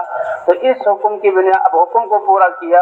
अल्लाह ने इस तरह उन बच्ची जो है इस खानदान की हिफाजत की, और इस्माइल अलैहिस्सलाम की नस्ल से हजरत मोहम्मद सल्लल्लाहु अलैहि वसल्लम आखिर में तशरीफ लाए। ইব্রাহিম আলাইহিস সালাম নিজেকে নিজে পেশ করছে কোরবানির জন্য, নিজের জানকে আল্লাহর হুকুমের সামনে, তো আল্লাহ তাআলা ওনাকে হেফাজত করছে আগুনের মধ্যে। দ্বিতীয় হুকুম আসছে তোমার পরিবারের ছেলে আর তোমার বিবিকে রাইখা আসো কোরবানি করার জন্য এমন জায়গায় যেখানে কোনো মানুষ বাঁচার কোনো আসবাব নাই, কোনো মাধ্যম নাই। তো উনি এই হুকুম পুরা করছেন, আল্লাহ ওনাদেরকে হেফাজত করছেন। 3 নম্বর হুকুম আসছে যে তোমার ছেলেকে 12 বছর ছেলেকে জব করো, উনি জব করার জন্য তৈরি হয়ে গেছে। তো বলতেছে উনি চোখ বাঁধছে, আর বলতেছে যে একজন নবীর শরীরে 4000 মানুষের শক্তি থাকে, এই শক্তি দিয়ে উনি তার ছেলের গলায় ছুরি চালাইতেছে। দেখে ছুরি চলে গেছে, জব হয়ে গেছে, রক্ত বেরিয়েছে, তো উনি খুশি হয়ে গেছে যে আল্লাহর হুকুম পুরা হয়ে গেছে। যখন উনি চোখ খুলছে, দেখেন যে ইব্রাহিম ইসমাইল আলাইহিস সালাম পাশে খাড়া, আর একটা দুম্বা এখানে জব হয়ে আছে। আল্লাহর পক্ষ থেকে আওয়াজ আসছে, হে ইব্রাহিম তুমি তোমার স্বপ্ন আল্লাহর হুকুম পুরা করছো, আর ইসমাইলের জায়গায় আল্লাহ তার দুম্বা জব হয়ে গেছে, তুমি তোমার স্বপ্ন পুরা করে ফেলাইছো, তুমি এটার মধ্যে সত্যবাদী হয়ে গেছো। তো আল্লাহ তাআলা তার ছেলেকে হেফাজত করছেন। তো নিজের জন্য যখন জান মাল কোরবান করে, আল্লাহর জন্য পেশ করে, আল্লাহ তাআলা তাকে এরকম হেফাজত করে। বলছে ওই খানদান ইসমাইল আলাইহিস সালামের ওনার বংশে ওনার নসলের মধ্যে এই উম্মতের নবী হযরত মুহাম্মদ সাল্লাল্লাহু আলাইহি ওয়াসাল্লামকে আল্লাহ দুনিয়া পয়দা করছে। इसलिए सबसे कीमती सरमाया इंसान का यकीन है। इसी यकीन की बुनियाद पर अल्लाह दुनिया और आखिरत को बनाएंगे। अल्लाह ने नबियों को, जब इंसानों के आमाल बिगड़े, नबियों को ला इलाहा इल्लल्लाह की दावत देकर भेजा, और इस ला इलाहा इल्लल्लाह की दावत के जरिए से कुछ इंसानों का यकीन ठीक हुआ, और अल्लाह के दीन पर चलने की इस्तेदाद पैदा हुई, और उनमें तलब पैदा हुई कि अल्लाह जिसके हाथ में कामयाबी है, खजाने भरे हुए हैं, वो क्या चाहता है। अल्लाह ने अपना दीन उतारा, और ये दीन जब वजूद में आया तो अल्लाह ने बातिल की कुव्वतों को मिटाया, और दुनिया के फिरौनों को, नमरूदों को, कारूनों को खत्म किया, और कितनी कौमों को अल्लाह ने अपने अजाब का कोड़ा बरसाकर रोए जमीन को पाक करके ईमान वालों को वारिस बनाया, और ईमान वालों की नस्लें चली। तो पहले यकीन ठीक हुआ, फिर अल्लाह ने अपने अहकाम उतारे। इसी तरह सबसे आखिर में सारे नबियों के सरदार इस कलमे ला इलाहा इल्लल्लाह की दावत को लेकर आए, और फरमाए है अबू सुफियान वल्लाहि लतमूतुन, तुम मरोगे, तुम लतुबासुन, फिर तुम्हें जरूर जिंदा किया जाएगा। फिर जिसने जिंदगी अच्छी गुजारी लयदखुलन्ना मुहसिनुकुमुल जन्नह, वो जन्नत में दाखिल होगा, और जो तुम में से बुरी जिंदगी गुजारने वाला होगा वो जहन्नम में दाखिल होगा। और ए इंसानों, मैं तुम्हारे पास इतना बेहतरीन कलमा लेकर आया हूँ, लौ तक़ूलूना, अगर उस कलमे को तुम दिलों से मान लो और अपनी जिंदगी को उसके मुताबिक बना लो, तदीनु लकुमुल अरब, ये सारे बिगड़े हुए अरब जो किसी के काबू में नहीं आते, इस कलमे की दावत से वो सब मुहद्दब और मुरत्तब हो जाएंगे और तुम्हारे साथ जुड़ जाएंगे, और अल्लाह तुम्हारी जिंदगियों को ऐसा पाकीज़ा बनाएंगे कि रूम और फारिस अपनी शाही सलीक़े और आदाब को भूल कर तुम्हारी इत्तिबा करेंगे, और वो तुम्हारे मातहत बन के रहेंगे। और कुछ ही अरसे में अल्लाह ने अपना ये वादा पूरा कर दिखाया। মোহতারাম বলতেছে মানুষের দিলের ইয়াকিনের যে আসল জিনিস, আসল সরমায়া, আসল পুঁজি, এটা হলো মানুষের দিলের ইয়াকিন। ইয়াকিন ঠিক হয়ে যাবে তো বলছে আল্লাহ তাআলা দুনিয়ার মধ্যেও সে সফল কাম হবে, আর আখিরাত মরার পরও সফল কাম হবে। বলছে আম্বিয়া আলাইহিস সালাতু ওয়াস সালাম এই কলেমা নিয়ে আসছে, আর ওনারা মেহনত করছেন এই মানুষের দিলের ভিতরে কবি একিন ঠিক হয়ে যায়। একিন, এই কালেমার মেহনত করছে, লা ইলাহা ইল্লাল্লাহর উপরে মানুষের দিল একিন হয়েছে, আল্লাহর হুকুম পুরা করছে, মানুষের দিল একিন পয়দা হবে যে সমস্ত কামিয়াবি আল্লাহর হাতে। আর আল্লাহর কাছ থেকে কামিয়াবি নেওয়ার জন্য বলছে তখন তাদের দিলের ভিতরে একটা তলব আসছে, চাহাত আসছে যে আল্লাহ তাআলা আল্লাহর হুকুম পুরা করার মধ্যে, আল্লাহর হুকুম পুরা করবে তো আল্লাহ তাআলা দুনিয়ার মধ্যে তাকে কামিয়াবি দেবেন, দুনিয়ার মধ্যে সফল কাম হবে। তো আল্লাহ তাআলা আহকামাত নাযিল করছে, একিন ঠিক হয়েছে, আল্লাহর হুকুম আসছে, নবীর তরিকায় হুকুম পুরা করছেন। তো বলছে আল্লাহ তাআলা এই ঈমান আলাদেরকে আর একিন ওয়ালাদেরকে আল্লাহ তাআলা কামিয়াব করছেন, সফল কাম হয়েছে। আর এদের যারা বিরোধিতা করছে দুনিয়ার মধ্যে বড় বড় কম নমরুদ, ফিরাউন আর এইরকম অনেক কওমের অনেক জাতির ঘটনা আল্লাহ কোরআনের মধ্যে বয়ান করছে। যখন তারা নবীর বিরোধিতা করছে, একিনের উপরে আসে নাই, ঈমান আনে নাই, তো আল্লাহ তাআলা তাদেরকে দুনিয়ার মধ্যে ধ্বংস করে দিয়েছে। আর তাদের ঘটনা দুনিয়ার ভিতরে আর কামিয়াব করা হয়েছে একিন ওয়ালারা, ঈমান ওয়ালারা, আল্লাহর হুকুম করনে পুরা করনে ওয়ালারা দুনিয়ার মধ্যে কামিয়াব হয়েছেন, মরার পর কামিয়াব হবে তারা। এই সমস্ত ঘটনা আল্লাহ তাআলা কোরআনের মধ্যে বয়ান করছে। বলতে সর্বশেষে হযরত মুহাম্মদ সাল্লাল্লাহু আলাইহি ওয়াসাল্লাম এই কলেমা নিয়ে আসছেন আর কলেমার দাওয়াত দিচ্ছেন, একিনের দাওয়াত দিচ্ছেন যে মানুষের দিলের ভিতরে আল্লাহ থেকে হয়, আল্লাহর হাতে কামিয়াবি, আল্লাহর খাজানা থেকে উপকৃত ওই ব্যক্তি হইতে পারবে যে তার দিলে একিন আছে আল্লাহর উপরে, আল্লাহর খাজানার উপরে। এই বুনিয়াদের উপর মেহনত করছেন হুজুর সাল্লাল্লাহু আলাইহি ওয়াসাল্লাম। আবু সুফিয়ান তোমার কাছে আমি দুনিয়ার আখিরাতের ভালাই তোমাদের কাছে নিয়ে আসছি, তুমি অবশ্যই তুমি মরবে, তারপরে দ্বিতীয়বার আবার তোমাকে জীবিত করা হবে, আবার এরপরে তোমাদের মধ্যে যে ঈমানওয়ালা আমলওয়ালা নেক হবে সে জান্নাতে যাবে, আর তোমাদের মধ্যে যে গুনাহ করনেওয়ালা আর কাফের হবে সে জাহান্নামে যাবে। আর হুজুর সাল্লাল্লাহু আলাইহি ওয়াসাল্লামকে হুজুর দাওয়াত দিয়েছে মক্কাওয়ালাদেরকে আর আরবদেরকে, আমি এমন একটা কলেমা নিয়ে আসছি, এই কলেমা তুমি ইয়াকিন, এটা তোমরা এই কলেমাটা পড়ো আর কলেমার মতো ইয়াকিন পয়দা করো। তো বলছে সমস্ত আরব তোমাদের অনুসরণ করবে, তোমাদের পিছে চলবে, তোমাদেরকে মানবে, আর সমস্ত দুনিয়ার মানুষ অনারব যারা আছে তোমাদেরকে কর দিয়ে চলবে। তো বলছে আল্লাহ তাআলা তখন সাহাবায়ে কেরাম মুসলমান হয়েছেন, আরব মুসলমান হয়েছে আর কলমর মেহনত করছেন, তো আল্লাহ তাআলা এই ওয়াদা পুরো করে দেখাইছেন। আর সাহাবাদের জমানায় বলছে ওয়াদা পুরো হয়েছে, সমস্ত আরব মুসলমান হয়েছে আর এই মক্কাওয়ালাদের অনুসরণ করে তাদেরকে তাবে হয়েছে, আর সমস্ত দুনিয়ার মানুষ তাদেরকে কর আদায় করতেছে। तो सबसे ज्यादा मेहनत अंबिया किराम की और दावत ईमान और यकीन को दुरुस्त करने के लिए फिर अल्लाह के अहकाम उतरे। तो हुजूर सल्लल्लाहु अलैहि वसल्लम को भी अल्लाह ताला ने 10वें या 11वें साल नमाज जैसी इबादत अता फरमाई। अल्लाह की इबादत नमाज ये एक ऐसी इबादत है जैसे दावत से यकीन बनता है, तो नमाज अल्लाह की ऐसी इबादत है कि जिससे इंसान के जिस्म का इस्तेमाल ठीक होता है। लैलतुल मेराज में आप सल्लल्लाहु अलैहि वसल्लम अल्लाह के दरबार में हाजिर हुए और अल्लाह के सामने तहियातु लिल्लाहि व सलावातु व तय्यिबात जानी माली और कौली इबादतें पेश की। अल्लाह की तरफ से भी अस्सलामु अलैका अय्युहन नबिय्यु व रहमतुल्लाहि व बरकातुहू, अल्लाह की तरफ से सलामती और रहमतें और बरकतें इनाम मिला। अल्लाह के रसूल ने इसको अपनी पूरी उम्मत के लिए कबूल किया। अस्सलामु अलैना व अला इबादिल्लाहिस सालिहीन, ये सलामती हम पर हो और अल्लाह के नेक बंदे पर हो। और फिर अल्लाह ने इस उम्मत के लिए जो हुजूर सल्लल्लाहु अलैहि वसल्लम वाली उम्मत है 50 नमाजें अता फरमाई कि ये मुसलमान हर 24 घंटों में 50 नमाजें, क्योंकि इंसान को पैदा करने का मकसद ही अल्लाह की इबादत है, रिज़्क़ देने वाले अल्लाह हैं। हाँ, वमा खलक़तुल जिन्ना वल इंसा इल्ला लियअबुदून मा उरीदु मिनहुम मिन रिज़्क़ व मा उरीदु अन युतइमून इन्नल्लाहा हुवर रज़्ज़ाक़ु ज़ुल क़ुव्वतिल मतीन। कि जब इंसान अल्लाह की ताअत में लगेगा और हर वक्त अल्लाह की ताअत करेगा, अल्लाह रिज़्क़ का इंतजाम कैसे होगा? फरमाया मैं तुमसे रोजी कमवाना नहीं चाहता और नहीं चाहता हूँ कि अल्लाह के सामने तुम कोई खाना पेश कर दो, अल्लाह को दे दो, बल्कि रिज़्क़ देने वाले अल्लाह ताला हैं। तो 50 नमाजें फर्ज हुई। तो मूसा अलैहिस्सलाम से मुलाकात हुई।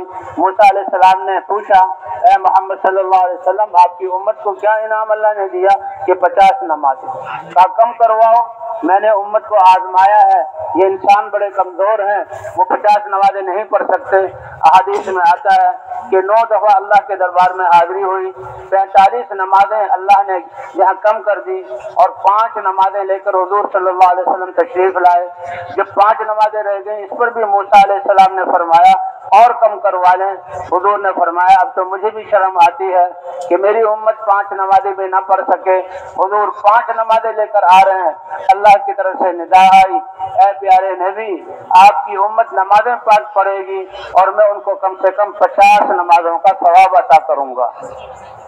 তো মহতরম মেহমান বলতেছে যে ভাই দোস্ত বুজুর্গ আসল তো হলো ইয়াকিন। হুজুর সাল্লাল্লাহু আলাইহি সাল্লাম এইটার উপর মেহনত করছে মানুষের ইয়াকিন আর ঈমান ঠিক হয়। মেহনত করতে করতে 9-10 বছর অথবা 11 বছর পরে আল্লাহর পক্ষ থেকে নামাজের হুকুম আসে। ইবাদত বলতে যেরকম দাওয়াতের দ্বারা ইয়াকিন পয়দা করা আর কলমার ইয়াকিন দিলের ভিতরে আসে, বলছে এরপরে ইবাদত বলছে নামাজ এরকম ইবাদত এর দ্বারা মানুষের দিলের ভিতরে ইয়াকিন পয়দা হয়। তো আল্লাহ তাআলা হুজুর সাল্লাল্লাহু আলাইহি সাল্লামকে মেরাজে ডাকছেন আর আল্লাহর সামনে হুজুর সাল্লাল্লাহু আলাইহি সাল্লাম আত-তাহিয়াতু লিল্লাহি ওয়াস সালাওয়াতু ওয়াত তাইয়্যিবাতু যে আল্লাহর সামনে পেশ করছেন যে আমার শারীরিক যত ইবাদত আমার এরকম কওলি ইবাদত আর মালি সমস্ত ইবাদত আপনার জন্য আল্লাহর জন্য আল্লাহর সামনে পেশ করছেন। তো আল্লাহ তাআলা হুজুর সাল্লাল্লাহু আলাইহি সাল্লামকে সালাম করছেন। সালাম আসসালামু আলাইকুম ওয়া রাহমাতুল্লাহ।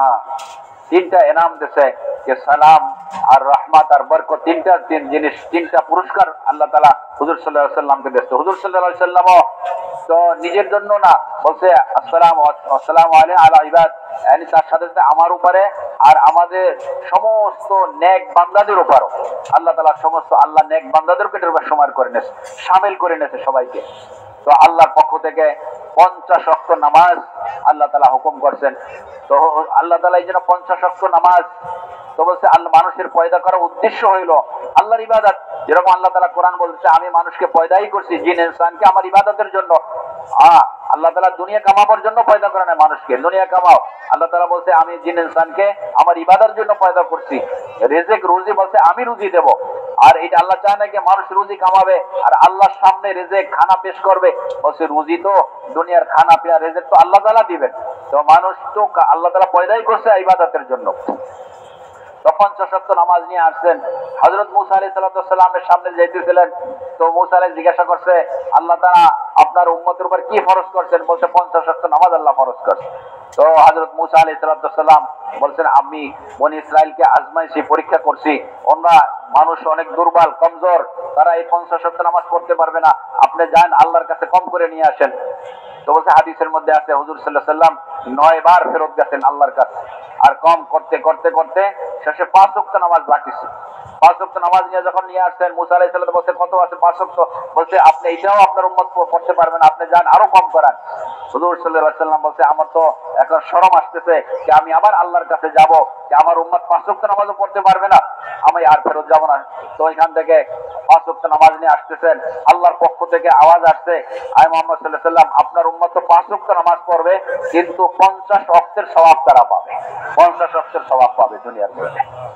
और भाई नमाज अल्लाह का ऐसा अमल, देखें इस्लाम के अरकान में से हज कितना बड़ा रुकन है, लेकिन वो तो मालदारों पर और कितनी शराइत के बाद और 70-80 साल जिंदगी 100 साल जिंदगी हो एक दफा फर्ज है।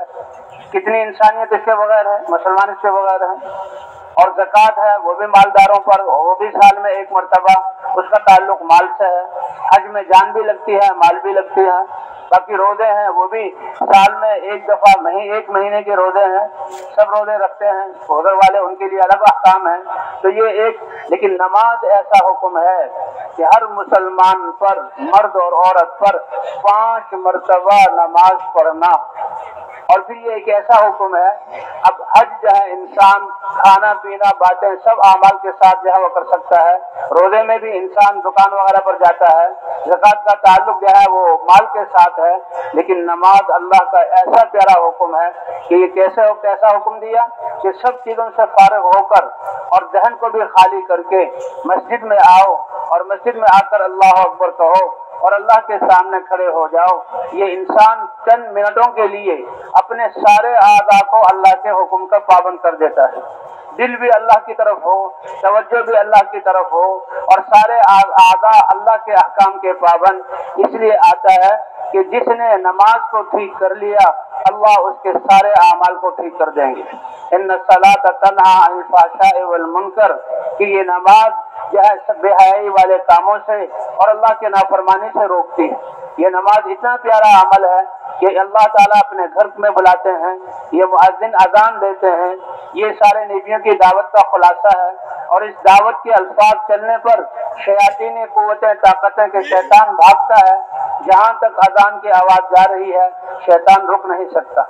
اس کے بعد انسان جو ہے نماز پڑھتا ہے تو سارے اعضاء کو اللہ کے حکم کا پابند، جس نے نماز میں اپنے اعضاء کو اللہ کے حکم کا پابند کر لیا، اب یہ نمازی اگر شاہی تخت پر بیٹھے گا وہاں اللہ کے حکم کو پورا کرے گا، اگر یہ قاضی ہے عدالت کی جو ہے کرسی پر بیٹھے گا فیصلہ کرے گا تو وہاں بھی اللہ کے حکم کے مطابق فیصلہ کرے گا، اگر یہ دکان پہ بیٹھتا ہے تولے گا تو وہ بھی اللہ کے حکم کے مطابق تجارت کرے گا، اور زمینداری میں بھی اس کا استعمال اللہ کے حکم کے مطابق ہوگا، حتیٰ کہ یہ مزدور ہے تو مزدوری میں بھی یہ اللہ سے ڈرے گا اور اللہ کے حکم کے مطابق اپنے جسم کو استعمال کرے گا۔ اگر دنیا کا کوئی سبب اس کے پاس نہیں ہے تو بھی یہ وقت اللہ کی طاعت میں گزارے گا۔ اللہ تعالیٰ نے ایسا پیارا جسے یقین کو درست کرنے کے لیے اللہ نے لا الہ الا اللہ کی دعوت نبیوں کو دی، اور حضور صلی اللہ علیہ وسلم کے ختم نبوت کی وجہ سے ہر مسلمان کو یہ دعوت والا عمل دیا۔ تو اسی طرح جسم کے استعمال کو ٹھیک کرنے کے لیے اللہ نے جو ہے یہ نماز عطا فرمائی۔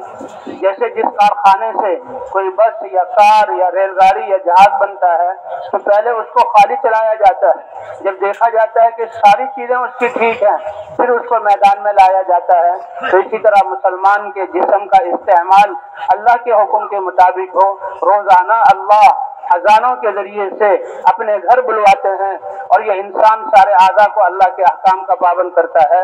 اس لیے جہاں دعوت کے ذریعے ہم نے اپنے یقین کو بنانا ہے تو بھئی نمازوں کے ذریعے ہم نے اپنے اندر اللہ کے احکام کی استعداد پیدا کرنے کی کوشش اور محنت کرنی ہے اور نمازوں کو بھی بنانا ہے۔ محترم মেহমান বলতেছে যে নামাজ এমন একটা ইবাদত যে অন্যান্য ইবাদত যেরকম আছে আল্লাহ তাআলা হজের হুকুম করছে, হজের মধ্যে মালও খরচা হয়, জানেরও সময়ও লাগে, জানও খরচা হয় ওখানে। তো বলছে এটা সবাইয়ের উপরে না, বলছে যারা বাইতুল্লাহ শরীফে যাওয়ার সমর্থন আছে মানে ধনীদের উপরে, বলছে তাও জিন্দেগিতে একবার হজ করে, একবার ফরজ, একবার হয়েছে পুরো হয়ে গেছে, বাস বারবার যাওয়া জরুরি না, এটা একবার। এইরকম বলছে যাকাত মানুষের সবাইয়ের উপরে ফরজ না, বলছে যাদের কাছে মাল আছে নিসাব পরিমাণ এরা তো যাকাত আদায় করবে। এইরকম বলছে যে রোজা এইটাও বলছে বছরে একবার রোজা রাখতে হয়। তো এইরকম এমন নামাজ একটা ইবাদত, এটা সবার উপরে আর 5 বার পড়তে হয়, এটা সবার জন্য। তো বলছে যে হজ করতে যায় তো হজ করেনেওয়ালা খানা পিনা করে কথা বাদা বলে সবকিছু করতে পারে, কোনো বাধা নাই। হজের মধ্যে হজও করতেছে, সবকিছু করতেছে, মাল আদায় করতেছে, যাকাত দিতেছে, ওটার জন্য কোনো জিনিসের কোনো বাধা নাই। এইরকম বলছে যে রোজা রাখতেছে তো রোজা রাখনেওয়ালা সে দোকানদারি করতেছে, মজদুরি করতেছে, এরকম খেতি বাড়ি করতেছে, সবকিছু করতে পারে। কিন্তু নামাজ এমন একটা ইবাদত, এটার জন্য বলছে একেবারে শুরু থেকে শেষ পর্যন্ত সমস্ত শরীর, দিল, দিমাগ সব আল্লাহর দিকে মোতাবজ্জ হইতে হবে। তার শরীরটাও, চোখের সমস্ত জিনিস হেফাজত করতে হবে। বলছে পুরা অল্প সময়ের জন্য বলছে আল্লাহর দিকে সব কিছু থেকে কাইটা, সমস্ত দুনিয়ার দিকে কাইটা সে আল্লাহর দিকে মোতাবজ্জ হইতেছে, এরকম একটা ইবাদত।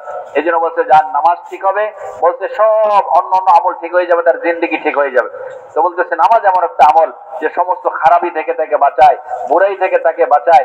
তো বলছে নামাজ যেরকম কলেমা টাকা আল্লাহ তাআলা দিয়েছে, নবীরা নিয়ে আসছে একিন, কলেমার দাওয়াতের দ্বারা একিন ঠিক করার জন্য, এইরকম নামাজ দিয়েছে যে অন্য জিন্দেগি ঠিক করার জন্য। বলছে যে আমার নামাজ ঠিক হয়ে যাবে, বলছে তার পুরা জিন্দেগি ঠিক হয়ে যাবে। নামাজটা সুন্দর হয়েছে, নামাজ একিন আর দুরুস্ত, নামাজ ঠিক, বলছে এখন সে রুদিনের বাদশাহ, বলছে সে বাদশাহ ঠিক করবে, আল্লাহর হুকুম নবীর তরিকায় করবে। সে কাজী, সে জজ, সে একজন নামাজ তার ঠিক আছে, তার একিন দিলে ঠিক আছে, সে কখনো সে উল্টা ফয়সলা করবে না, ঠিক মতো আল্লাহর কোরআন আর হাদিস মোতাবেক সে কোর্টে বসে সে ফয়সলা করবে। একজন সে দোকানদার, সে তার নামাজ ঠিক, বলছে তার দিলের একিন ঠিক, বলছে এখন দোকানে বসে সে মাপে কম দেবে না। বলছে একজন জমিনদার, সে জমিনে কাজ করতেছে, সে ওইখানে আল্লাহর হুকুমের খেলাফ কোনো কাজ করবে না, সে আল্লাহকে ভয় করবে। তার দিলের ভিতরে আল্লাহ আছে। তো এইরকম একজন মজদুর, সে মজদুরি করতেছে, তো বলছে মজদুরির মধ্যে সে বলছে আল্লাহকে ভয় করবে, সে কোনো গলদ জিনিস করবে না, সে ওখানে ধোঁকা দেবে না মালিককে। তো বলছে এই জন্য নামাজ তার ঠিক হবে, তার জিন্দেগি ঠিক হয়ে যাবে। এই নামাজের জন্য বলছে আজানের আল্লাহ তাআলা হুকুম করছে, আজান নামাজের আগে দাওয়াত দেয়। বলছে আজান এটা দাওয়াত, আর এই দাওয়াতটা সমস্ত নবীদের দাওয়াতের খোলাসা। এটা সারমর্ম পুরো দাওয়াত। এই আজানটা যখন আজান দেয়, তো বলছে শয়তান আর আজানের শব্দ শুনতে পারে না, সে ওইখান থেকে দৌড়াইতে দৌড়াইতে যেখানে আওয়াজ পৌঁছে না ওর দূরে চলে যায়। তো বলতেছে এই আজান এইটা দাওয়াত, আর এইটা আওয়াজ নামাজের জন্য দাওয়াত দেওয়া হয়। তো বলছে এই জন্য ভাই দোস্ত বুজুর্গ, নামাজ যার ঠিক হবে বলছে তার জিন্দেগি সুন্দর হবে। এই জন্য কে নামাজের মধ্যে সমস্ত পুরা শরীরটা ব্যবহার হইতেছে। নামাজের মধ্যে আল্লাহর দিকে দিল মোতাওয়াজ্জে, তার দিমাগ আল্লাহর দিকে মোতাওয়াজ্জে, হাত পাও শরীরের সমস্ত অঙ্গ। এই জন্য বলতেছে ভাই দোস্ত বুজুর্গ, যেরকম আল্লাহ তাআলা নবীদেরকে কলেমা দিয়েছে, কলেমা দাওয়াতের দ্বারা, তো বলতেছে তার একিন ঠিক করবে, নামাজ এই জন্য দিয়েছে, নামাজ পড়ে সে তার পুরা জিন্দেগি সুন্দর হয়ে যাবে। যে কোনো জায়গায় যাবে নামাজ সুন্দর, তো তার জিন্দেগি ঠিক হয়ে যাবে। তো বলতেছে আর হুজুর সাল্লাল্লাহু আলাইহি সাল্লামের নবী শেষ নবী হওয়ার কারণে, আখির নবী হওয়ার কারণে বলছে এই দাওয়াতের জিম্মেদারি বলছে এই উম্মতের উপর আল্লাহ তাআলা ডালছে।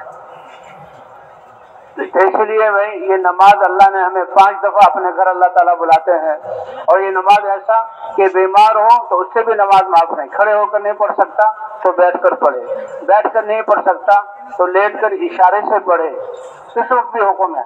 हत्ता के हालत जंग में भी नमाज को अदा करने का हुक्म है। ये नमाज इतना प्यारा अमल है, और ये बंदे और अल्लाह के दरमियान ये जोड़ है। इंसान जब नमाज के लिए खड़ा होता है सब पर्दे हट जाते हैं, और मुसलमान जब नमाज में कहता है अल्हम्दुलिल्लाह रब्बिल आलमीन, अल्लाह इसका जवाब देते हैं हमीदनी अब्दी, मेरे बंदे ने मेरी हम्द बयान की। और नमाजी जब कहता है अर्रहमानिर रहीम, अल्लाह फरमाते हैं असना अलैया अब्दी, मेरे बंदे ने मेरी सना बयान की। और जब मुसलमान नमाजी आदमी कहता है मालिकी यौमिद्दीन, अल्लाह फरमाते हैं मज्जदनी अब्दी, मेरे बंदे ने मेरी बुजुर्गी बयान की। ये तो अल्लाह के लिए है। और ये सूरह फातिहा ये आदाब दुआ है कि बड़ों की तारीफ अल्लाह से लेने के लिए। फिर ये मुसलमान कहता है इय्याका नअबुदु व इय्याका नस्तईन, ये नमाजी जो कह रहा है ए अल्लाह जिंदगी में तेरी ही मानेंगे, तेरी ही इबादत करेंगे, और आप ही से हम मदद चाहेंगे। अल्लाह इतने खुश होते हैं, फरमाते हैं हादा बैनी व बैन अब्दी, कि पहले 3 कलिमात तो बंदे ने मेरे लिए कहे, मेरी सना बयान की, मेरी हम्द बयान की, मेरी बुजुर्गी बयान की। और ये बंदे ने मेरे और अपने दरमियान एक मामला किया, इसने अपने आप को मेरे हवाले कर दिया। वले अब्दी मा सअल, अब जो अपनी जुबान से ये मांगेगा मैं उसको अता करूंगा। और फिर अल्लाह ही ने इहदिन सिरातल मुस्तकीम, हिदायत के मांगने को फर्ज किया, क्योंकि हिदायत सबसे पहली और सबसे अहम और सबसे ज्यादा जरूरी चीज है कि ए अल्लाह में हिदायत अता फरमा। तो ये मुसलमान जब अल्लाह से हिदायत मांगता है तो नमाज ऐसा प्यारा कि अल्लाह से जो है ये मुनाजात है। और कहते हैं हर हाल में ये नमाज फर्ज है, हत्ता के हालत जंग में ये नमाज फर्ज है। ये सलातुल खौफ, मतलब दुश्मनों से जंग हो रही हो तो उस वक्त कैसे नमाज पढ़ी जाए, उस वक्त भी हुक्म नहीं है कि नमाज को छोड़ा जाए। हुजूर सल्लल्लाहु अलैहि वसल्लम मैदान जंग में थे, कुफ्फार सामने थे, जोहर की नमाज आई तो सब मुसलमानों ने इकट्ठे जोहर की नमाज पढ़ी, इकट्ठे पढ़ी। जोहर की नमाज जब अदा कर ली तो काफिरों में खालिद इब्न वलीद भी थे, वो भी काफिरों के लश्कर में थे। तो वो आपस में कहने लगे ओहो हमसे चूक हो गई, मुसलमान सारे नमाज में थे, तो इस वक्त हम मुसलमानों के साथ पर हमला करके इनको नुकसान पहुंचा सकते थे।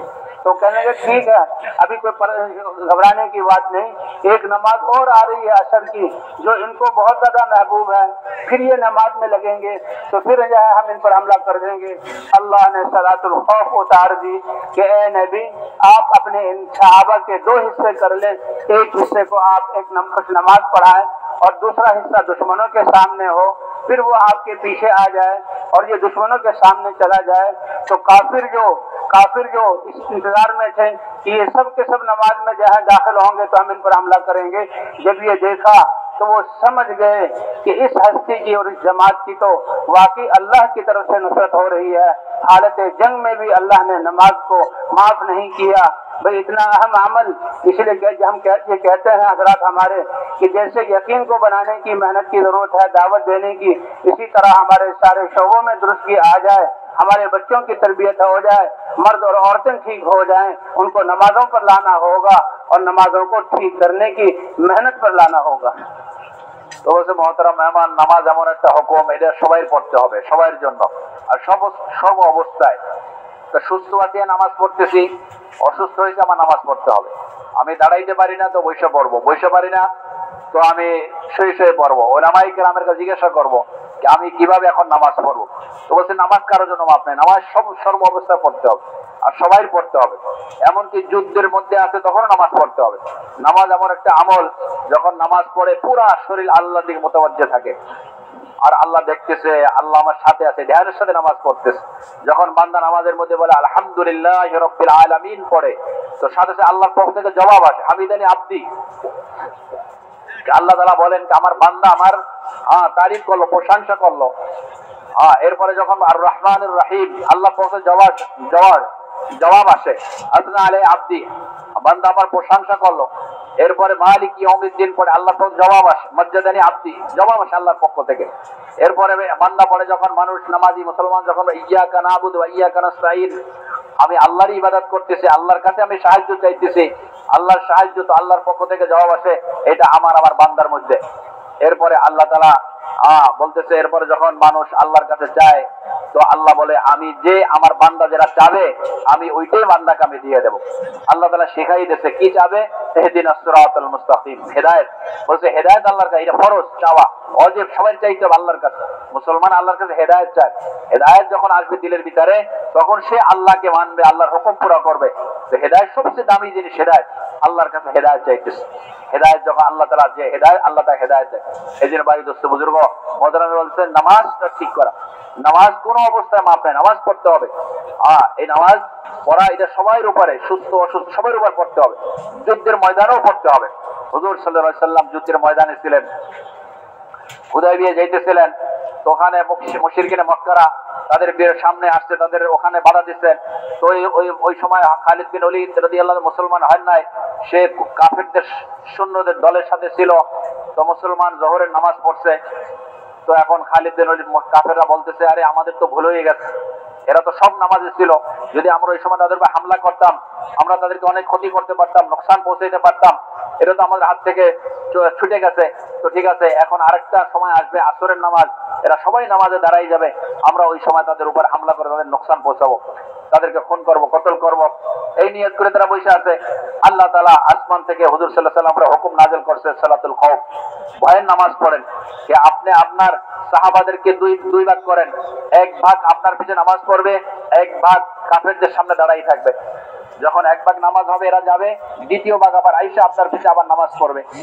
তো যখন হুজুর সাল্লাল্লাহু আলাইহি ওয়াসাল্লাম সালাতুল খাউফের হুকুম আসছে, ভয়ের নামাজের, হুজুর সাল্লাল্লাহু আলাইহি ওয়াসাল্লাম সাহাবাদেরকে দুই ভাগ করছে, এক ভাগ হুজুরের পিছনে নামাজ পড়তেছে, এক ভাগ কাফেরদের সামনে দাঁড়াই আছে। যখন এরা নামাজ শেষ করছে, দ্বিতীয় ভাগে সবার নামাজ পড়ছেন, এরা কাফেরদের সামনে গেছে, তখন কাফের দিলের ভিতরে আসছে কি এই ব্যক্তি আর এই সাহাবা এইরকম মুহাম্মদ সাল্লাল্লাহু আলাইহি ওয়াসাল্লাম যে আল্লাহর পক্ষ থেকে সাহায্য আসছে, তাদের জন্য আল্লাহর পক্ষ থেকে নিরাপত্তা আসতেছে। তো আল্লাহ তাআলা বলছে যুদ্ধের ময়দানেও নামাজ মাফ নাই, নামাজ সর্ব অবস্থায় পড়তে হবে। বলছে যেরকম আল্লাহ তাআলা কলেমার মেহনত দিয়েছে, যে কলেমার দাওয়াতের দ্বারা, মেহনতের দ্বারা ইয়াকিনকে ঠিক করবে, বলছে এরকম নামাজের দ্বারা বলছে মানুষের পুরা জিন্দেগি তার নামাজ দ্বারা ঠিক হবে। এই জন্য বলছে আমাদের যেরকম কলমার উপর দাওয়াতের দিয়া কলমার ইয়াকিন দিলের ভিতরে পয়দা করতে হবে, দিলের ইয়াকিনকে ঠিক করতে হবে, মখলুকাত ইয়াকিন এইরকম নামাজের মুখে মেহনত করে নামাজকে সুন্দর করতে হবে আমাদের।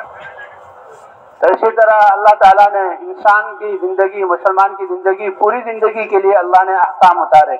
ये अल्लाह वाला इल्म जो हुजूर सल्लल्लाहु अलैहि वसल्लम पर उतरा, कह रहे हैं दावत से ईमान बनेगा और नमाज से जिस्म का इस्तेमाल ठीक होगा तो ईमान से अब तलब पैदा होगी। वल्लज़ीना आमनू अशद्दु हुब्बन लिल्लाह, ईमान वाले तो सबसे ज्यादा अल्लाह से मोहब्बत करते हैं, बाकी चीजों की मोहब्बत मगलूब हो जाती है और अल्लाह की मोहब्बत गालिब हो जाती है और उनके दिलों में, जिस्मों में इस्तेदाद पैदा होती है अल्लाह के अहकाम की।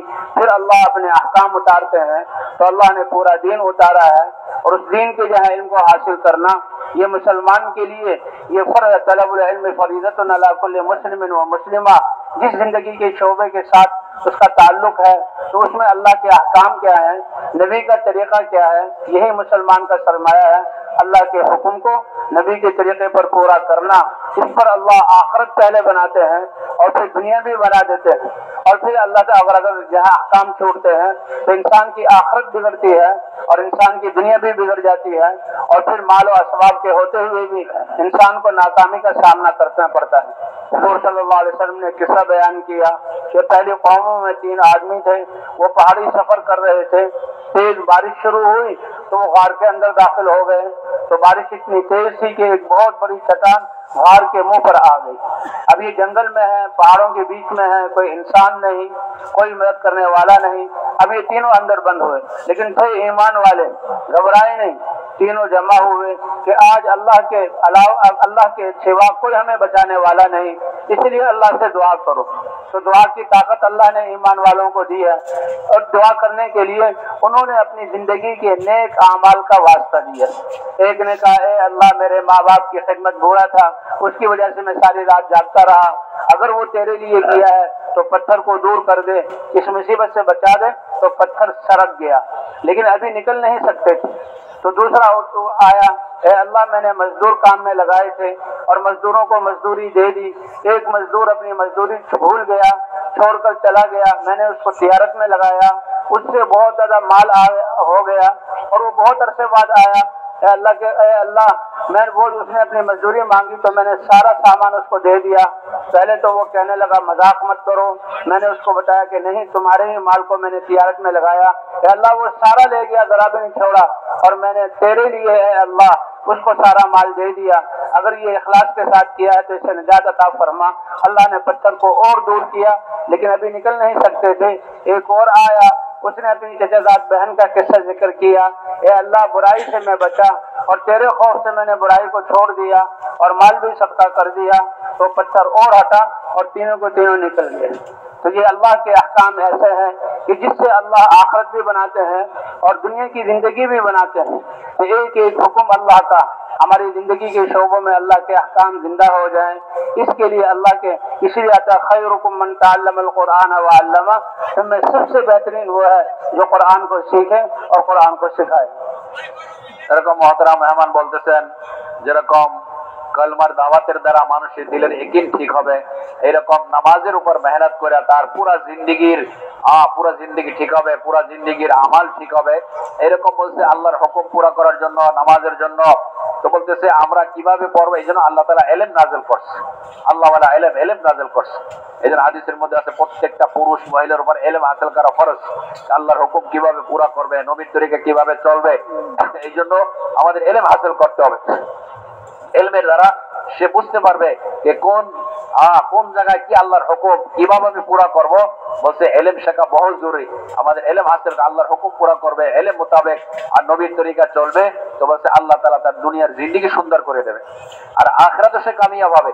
যে তার কাছে দুনিয়া নাই, আর আল্লাহর হুকুম না থাকে, নবীর তরিকা না চলে, আল্লাহর হুকুম নাই, আল্লাহর ইলম তার কাছে নাই, আল্লাহর কিভাবে সেটাও জানে না। বলছে দুনিয়ায় সমস্ত দুনিয়া থাকা সত্ত্বেও, আসবাব থাকা সত্ত্বেও, বলছে দুনিয়ার ভিতরে আল্লাহ নাকাম করে দেবে আর মরার পরে সে নাকাম হবে। সবকিছু আছে, তারপর নাকাম হবে। আর যদি ঈমান থাকে আর আমল ঠিক থাকে তো আল্লাহ তাআলা দুনিয়ার মধ্যে কামিয়াব করে দেবে। আল্লাহ তাআলা হাদিসের কিতাবে বলেছে, হাদিসের কিতাবের মধ্যে একটা ঘটনা লেখছে যে আল্লাহ তাআলা ঈমান ওয়ালাদেরকে, আমল ওয়ালাদেরকে কিভাবে দুনিয়া আখিরাতে কামিয়াব করেন, কিভাবে সফল কাম করেন। বলছে 3 লোক সফরে ছিলেন, চলতেছিল, হঠাৎ করে বৃষ্টি আসছে। বলছে পাহাড়ের গুহার ভিতর ঢুকছে তিনজন। বৃষ্টি অনেক তেজ ছিল, অনেক ভারী বৃষ্টি ছিল। আস্তে আস্তে একটা পাহাড় আইসা, যে পাহাড়ের গুহা, ওইটা যে রাস্তা ছিল ওটা বন্ধ হয়ে গেছে, বাইরে রাস্তা বন্ধ হয়ে গেছে। এখন তিনজন ঈমানওয়ালা ছিল, আমলওয়ালা ছিল, তাদের ইয়াকিন ছিল যে এইখান থেকে বাঁচার একটাই আল্লাহই বাঁচাইতে পারে, আর কোনো বাঁচার কোনো সুরাত নেই, কারণ কোনো মানুষ নাই ওখানে। আর পাহাড় সরানো, বড় পাহাড় চটান, ওইখান থেকে একটা পাথর সরানো বহুত ভারী, এটা মুশকিল। তো আল্লাহর কাছে ওরা দোয়া করতেছে। মানুষের বলছে ঈমানওয়ালার দোয়া এটা বহুত বড় জিনিস, দোয়ার দ্বারা অনেক বড় বড় কাম হয়। তো বলছে একজনে দোয়া করতে তার নেক আমলকে ওসিলা বানাইতেছে, আল্লাহর কাছে মাধ্যম বানাইতেছে, যে আল্লাহ বলছে একটা উনি মাধ্যম কি বানাইলে, কে উনি বললেন যে ভাই আমার এই ছিল, আমার মা বাপ ছিল, আমি তাদের খেদমত করতাম, একদিন আমি তাদেরকে রাত্রে বেলা ওনার খেদমতের জন্য আমার পুরো রাত আমি ঘুমাইতে পারি না, জাগতে হয়েছে। এই জন্য আমি যদি এই কাজটা আমি আল্লাহর জন্য করে থাকি, আল্লাহ আমাদেরকে এই মুসিবত থেকে বাঁচান। তো একটু পাথরটা সরে গেছে, কিন্তু এখনো বাইরে হওয়ার মতো হয় না, বাইরে যেতে পারবে না, অল্প একটু সরে গেছে। আরেকজন আসছে, উনি আল্লাহর কাছে দোয়া করতেছে, আল্লাহ আমি কিছু মজদুর রাখছি কাজ করার জন্য, তো তাদেরকে মজদুরি দিয়েছি। একজন মজদুর সে তার মজদুরি না নিয়ে চলে গেছে, আমি তার এই পয়সা আমি ব্যবসায় লাগাইছি। ব্যবসা করতে করতে অনেক গরু ছাগল মোষ অনেক, তার ব্যবসায় অনেক মাল হয়েছে। অনেক দিন পরে আইসা বলতেছে, এই আমার মজদুরি দিয়ে দাও।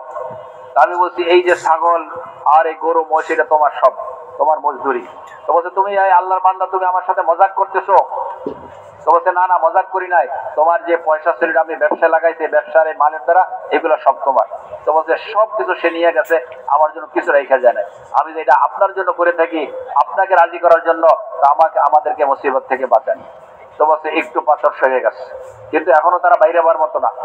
এরপরে আরেকজন আসছে, তার ওই চাচাতো বোনের ঘটনা বলছে, আমি তার উপরে তার মহব্বত ছিল, আমি আল্লাহর জন্য তার সাথে আমি বুড়াই করি নাই, আল্লাহ আল্লাহর জন্য আপনার জন্য করে থাকে, আমাদেরকে মুসিবত থেকে বাঁচাই দেয়। তো পাতা সরে গেছে, তিনজন এখান থেকে বাইরে চলে আসছে। তো বলতেছে কি, মুসলমানের দোয়া আর আমলের দ্বারাই বলছে দুনিয়া আখিরাতে সফল কাম হবে। এই জন্য আমাদের যেরকম কলমার ইয়াকিন দিলের ভিতর দাওয়াতের দ্বারা ইয়াকিন পয়দা করতে হবে, নামাজকে সুন্দর করতে হবে, আর আমাদের ইলম হাসিল করতে হবে। যে ইলমের দ্বারা যেন যে যেখানে আসি, যে সবাই যে ব্যবসা জমিনে আর দোকানদারিতে আর হুকুমতে আর চাকরি আর যেখানে আমি আসি, যে পদে আসি, এখানে আমার এটা আল্লাহর হুকুম আর নবীর তরিকা হয়ে যায়। এই জন্য আমাদের ইলম শিখতে হবে। अल्लाह ताला ने इंसान को इतने बड़े बड़े आमाल की मशीन बनाया है कि एक एक अमल जमीन और आसमान से ज्यादा कीमती और वजनी है।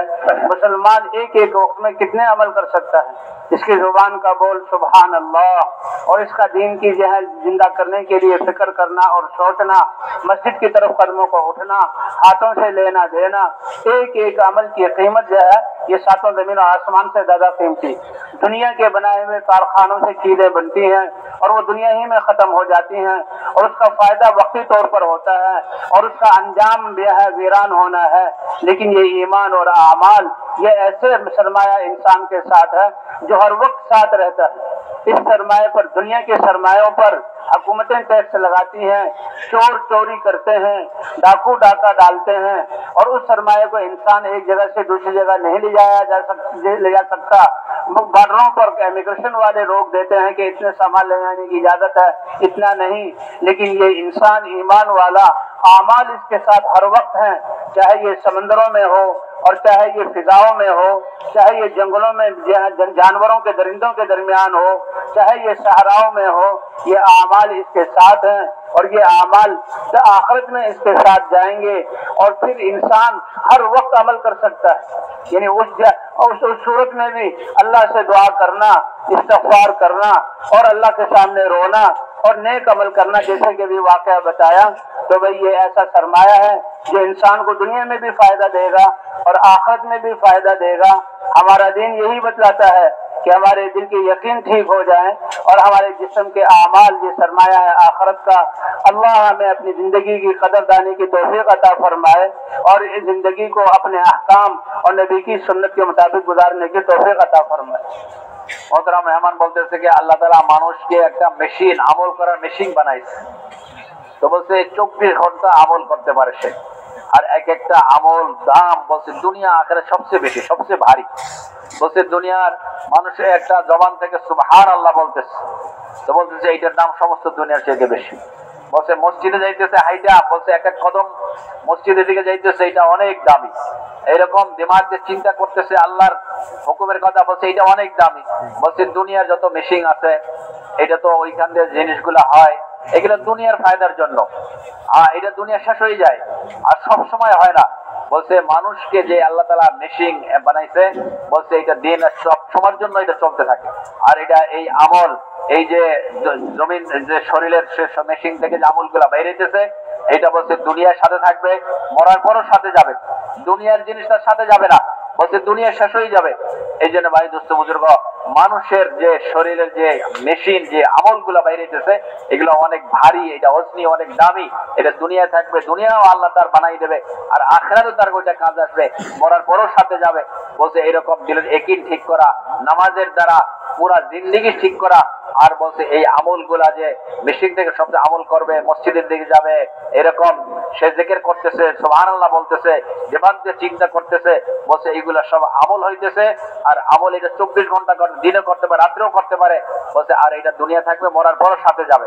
এই জন্য এই শক্তি যখন দিল্লির ভিতরে আসে একিনের, আর নামাজ ঠিক হয়ে যাবে, তখন সে আল্লাহর হুকুম নবীর তরিকা পুরো করবে, আল্লাহ তাআলা দুনিয়ার মধ্যে সে সফল কাম হবে। तो इसी तरह हमारे अखलाक दुरुस्त हो जाएं। हुजूर सल्लल्लाहु अलैहि वसल्लम इन्नमा बुइस्तु लियुतम्मिमा मकारिमल अखलाक, कि मेरी बैसत जो हुई है पाकीज़ा और शराफत वाले, इज्जत वाले अखलाक को मैं पूरा करूं। हुजूर सल्लल्लाहु अलैहि वसल्लम कैसे नरम थे और कैसे अखलाक वाले थे, और सहाबा किराम को कैसे अखलाक सिखाए। जरीर रज़ी अल्लाह ताला अन्हु, उनका एक घोड़ा था, उन्होंने गुलाम को एक घोड़ा दिया और कहा कि भाई इसको बेच देना, और मैं जरा अपने काम के लिए जा रहा हूँ। नहीं, बल्कि घोड़ा खरीदने की जरूरत थी कि कोई घोड़ा बेचने वाला आए तो घोड़ा खरीद लेना। गुलाम, एक आदमी आया और घोड़ा बहुत अच्छा था, वो खरीदा और 400 दिरहम का खरीदा। अगर जरीर आए तो पूछा क्या हुआ, कि जी ये बद्दू है और इसे घोड़ा लेकर आया, इसने 400 दिरहम का वो बेचा है। तो हज़रत जरीर रज़ी अल्लाह ताला समझ गए कि इस आदमी को इस घोड़े की कीमत मालूम नहीं, ये तो बहुत सस्ता बेच रहा है। अब कायदा, अब शरीयत के एतबार से जायज़ है, जब बेचने वाला राजी है और खरीदने वाला खुशी से खरीद रहा है तो बै तो हो गई। लेकिन ये तो मुसलमान और सहाबी थे, फरमाया हमने हुजूर सल्लल्लाहु अलैहि वसल्लम के हाथ पर बैत की थी कि हम सारे इंसानों के साथ खैरखाई वाला मामला करें। मालिक से कहते हैं भाई ये 400 का घोड़ा नहीं है, वो समझे शायद कम कराएगा, कि जी आप बोलें कि भाई अगर तुम इसके 500 ले लो। वो बड़ा हैरान हुआ कि खरीदने वाला 100 दिरहम ज्यादा कर रहा है। ये कहा अच्छा जी ये 500 पे तैयार हूँ, कहा 600 ले लो। अब वो 600 दिन लेने पर तैयार हो गया, खुशी खुशी करें भी 700, और बल्कि मैं इसके 800 दूंगा।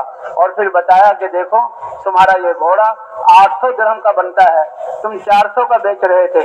हमने हुजूर सल्लल्लाहु अलैहि वसल्लम के हाथ पर बैत की है इंसानों के साथ हमदर्दी खैरखाई करने की, इसलिए तुम्हारी खैरखाई ये थी कि मैंने ये 800 का दिरहम का ये खरीदता हूँ।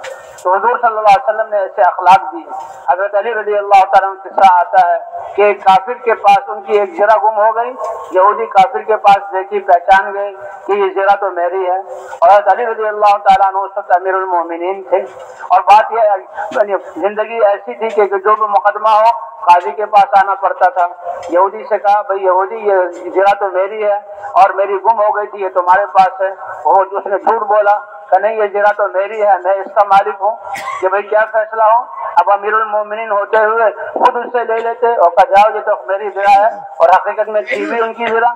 लेकिन इस सूरत में अल्लाह का हुक्म क्या है, तो वो अपने उस यकीन और अपनी उस बात पर फैसला नहीं किया, अपने अमीरुल मोमिनीन होने की धौंस नहीं जमाई, बल्कि जो शरीयत का हुक्म है कि काजी के पास आ जाएं, एक मुद्दई हो और एक मुद्दा अले हो। और काजी भी वो थे जो हज़रत अली रज़ी अल्लाह ताला ने खुद बना काजी शुरे, उनके सामने खड़े हुए का क्या बात है। तो हज़रत अली रज़ी अल्लाह ताला ने फरमाया कि भाई ये ज़रा मेरी है, यहूदी के पास गुम हो गई थी तो मैं इसका मुद्दई हूँ। काजी शुरे ने अली को अपने साथ बिठाया और यहूदी सामने था। कहा अगर वो ये क्योंकि यहूदी है इसलिए इसको सामने खड़ा किया। और फिर काजी शुरे ने कहा कि देखें शरीयत का कायदा यह है कि अल-बय्यिनतु अलल मुद्दई वल यमीनु अला मन अनकर। आप मुद्दई हैं तो आप इसके 2 गवाह पेश कर दें। हालांकि ये हजरत अली हैं, हुजूर के दामाद हैं, खलीफा हैं, अमीरुल मोमिनीन हैं। का आप जो शरीयत का मामला है 2 गवाह पेश कर दें। अगर आपने गवाह पेश कर दिए तो ये ज़रा आपकी हो जाएगी। हज़रत अली रज़ी अल्लाह ताला ने अर्ज़ किया जी हाँ मेरे पास 2 गवाह हैं, एक मेरा आज़ाद करदा गुलाम कंबर है वो गवाही देगा, और एक मेरा बेटा हसन या हुसैन में से कोई एक है। अब काजी शुरे कहने लगे कि अल्लाह के रसूल सल्लल्लाहु अलैहि वसल्लम ने फरमाया है कि बेटे की गवाही बाप के लिए कबूल नहीं है। हज़रत अली ने यहाँ तक कहा ए खुशरे क्या कह रहे हो, ये हसन और हुसैन ये 2 बेटे हैं, ये फातिमा के बेटे हैं, ये हुजूर के नवासे हैं। اور حضور صلی اللہ علیہ وسلم نے ان کو جنت کے نوجوانوں میں کا سردار قرار دیا ہے کا بالکل ٹھیک آپ کی بات، لیکن شریعت کا فیصلہ اور معاملہ ایسا ہے کہ باپ بیٹے کی گواہی باپ کے حق میں قبول نہیں۔ اے حضرت علی، یا تو کمبر آزاد ہو چکا ہے، اس کی گواہی آپ کے لیے قبول ہو جائے گی، بیٹے کی گواہی قبول نہیں ہوگی، یا تو کوئی اور باہر کا آدمی آپ گواہ لے آئے، ورنہ پھر فیصلہ اس یہودی کے حق میں ہوگا۔ اللہ اکبر، یہ تھا اللہ کا اترا ہوا حکم۔ حضرت علی رضی اللہ تعالیٰ عنہ امیر المومنین ہوتے ہوئے اور اپنا علم جو ہے کہ یہ زیرہ میری ہے، اس کے مطابق عمل نہیں کیا، بلکہ اس معاملے میں جو اللہ کا حکم ہے قاضی شرح نے کہا، اور وہ زیرہ جو ہے یہودی کو دے دی۔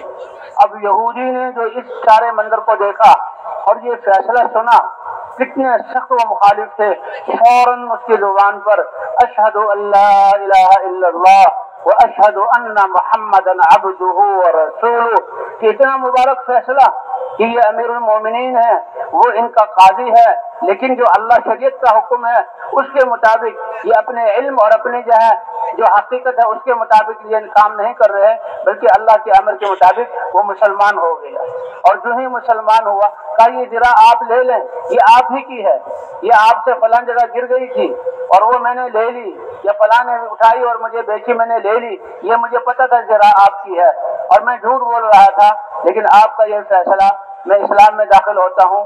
جو ہی اسلام میں داخل ہوئے تو روایات میں آتا ہے اے یہودی، اب تم مسلمان ہو کر میرے بھائی بن گئے ہو، میں ذرا یہ تمہیں ہدیہ کرتا ہوں اور اس کے ساتھ ایک سواری بھی دے دیتا ہوں۔ تو بھئی یہ تھا مسلمانوں کے اعمال اور یہ تھے مسلمانوں کے فیصلے کہ ان کی زندگی انسانوں کی ہدایت کا ذریعہ بنتی تھی۔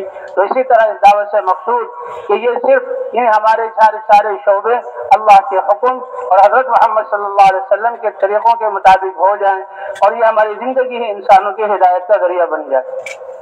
মোহতারাম মেহমান বলতেছে সাথে সাথে আমাদের আখলাককে সুন্দর করতে হবে, চরিত্রকে সুন্দর করা।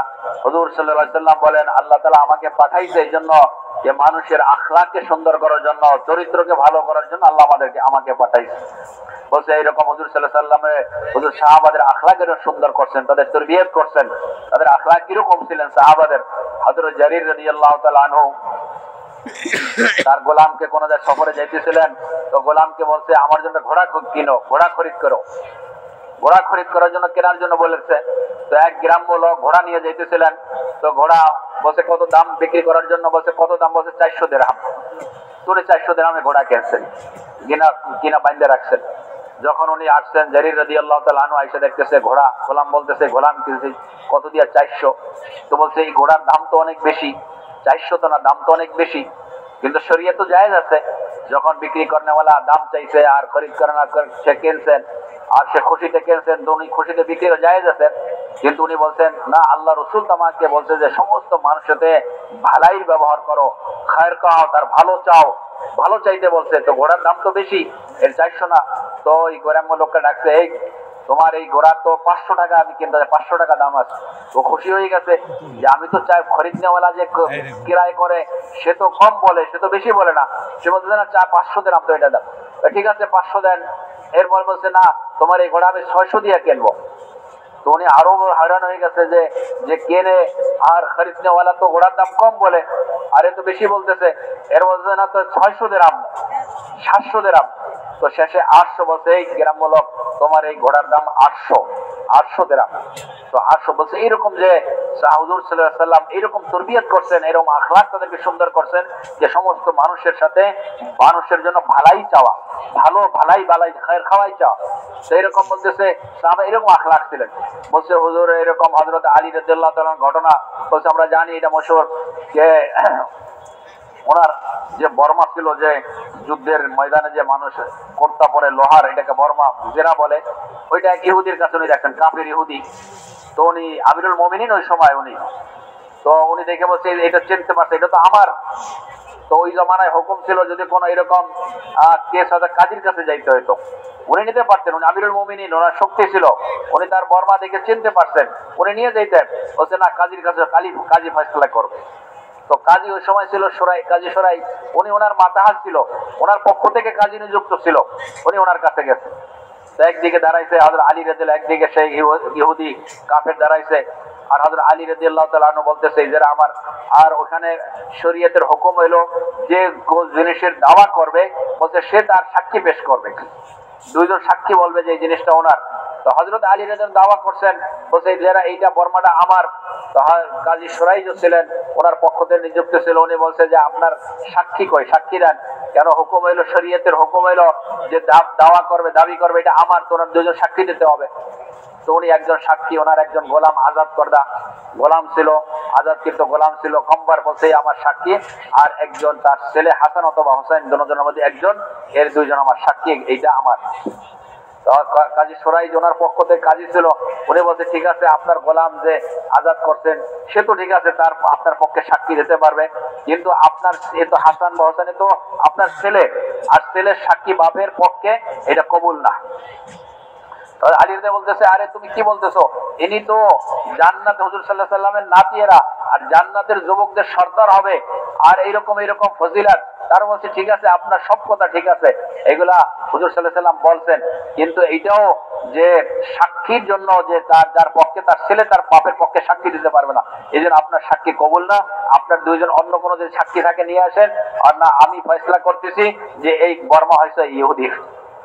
আল্লাহ সে আমিরুল মুমিনিন ছিলেন, আর সে কাজীর কাছে যাওয়াও জরুরি ছিল না। আর আলী রাদিয়াল্লাহু তাআলা কত আল্লাহওয়ালা, হুজুর সাল্লাল্লাহু আলাইহি ওয়াসাল্লামের সাহাবী, সে কখনো মিথ্যা বলবে না, আর কখনো অন্য জিনিসকে সে দাবি করবে না। আবার তারপরেও যে শরীয়তের আইন কি, শরীয়তের কানুন কি, আইন মোতাবেক ফয়সালা করবে।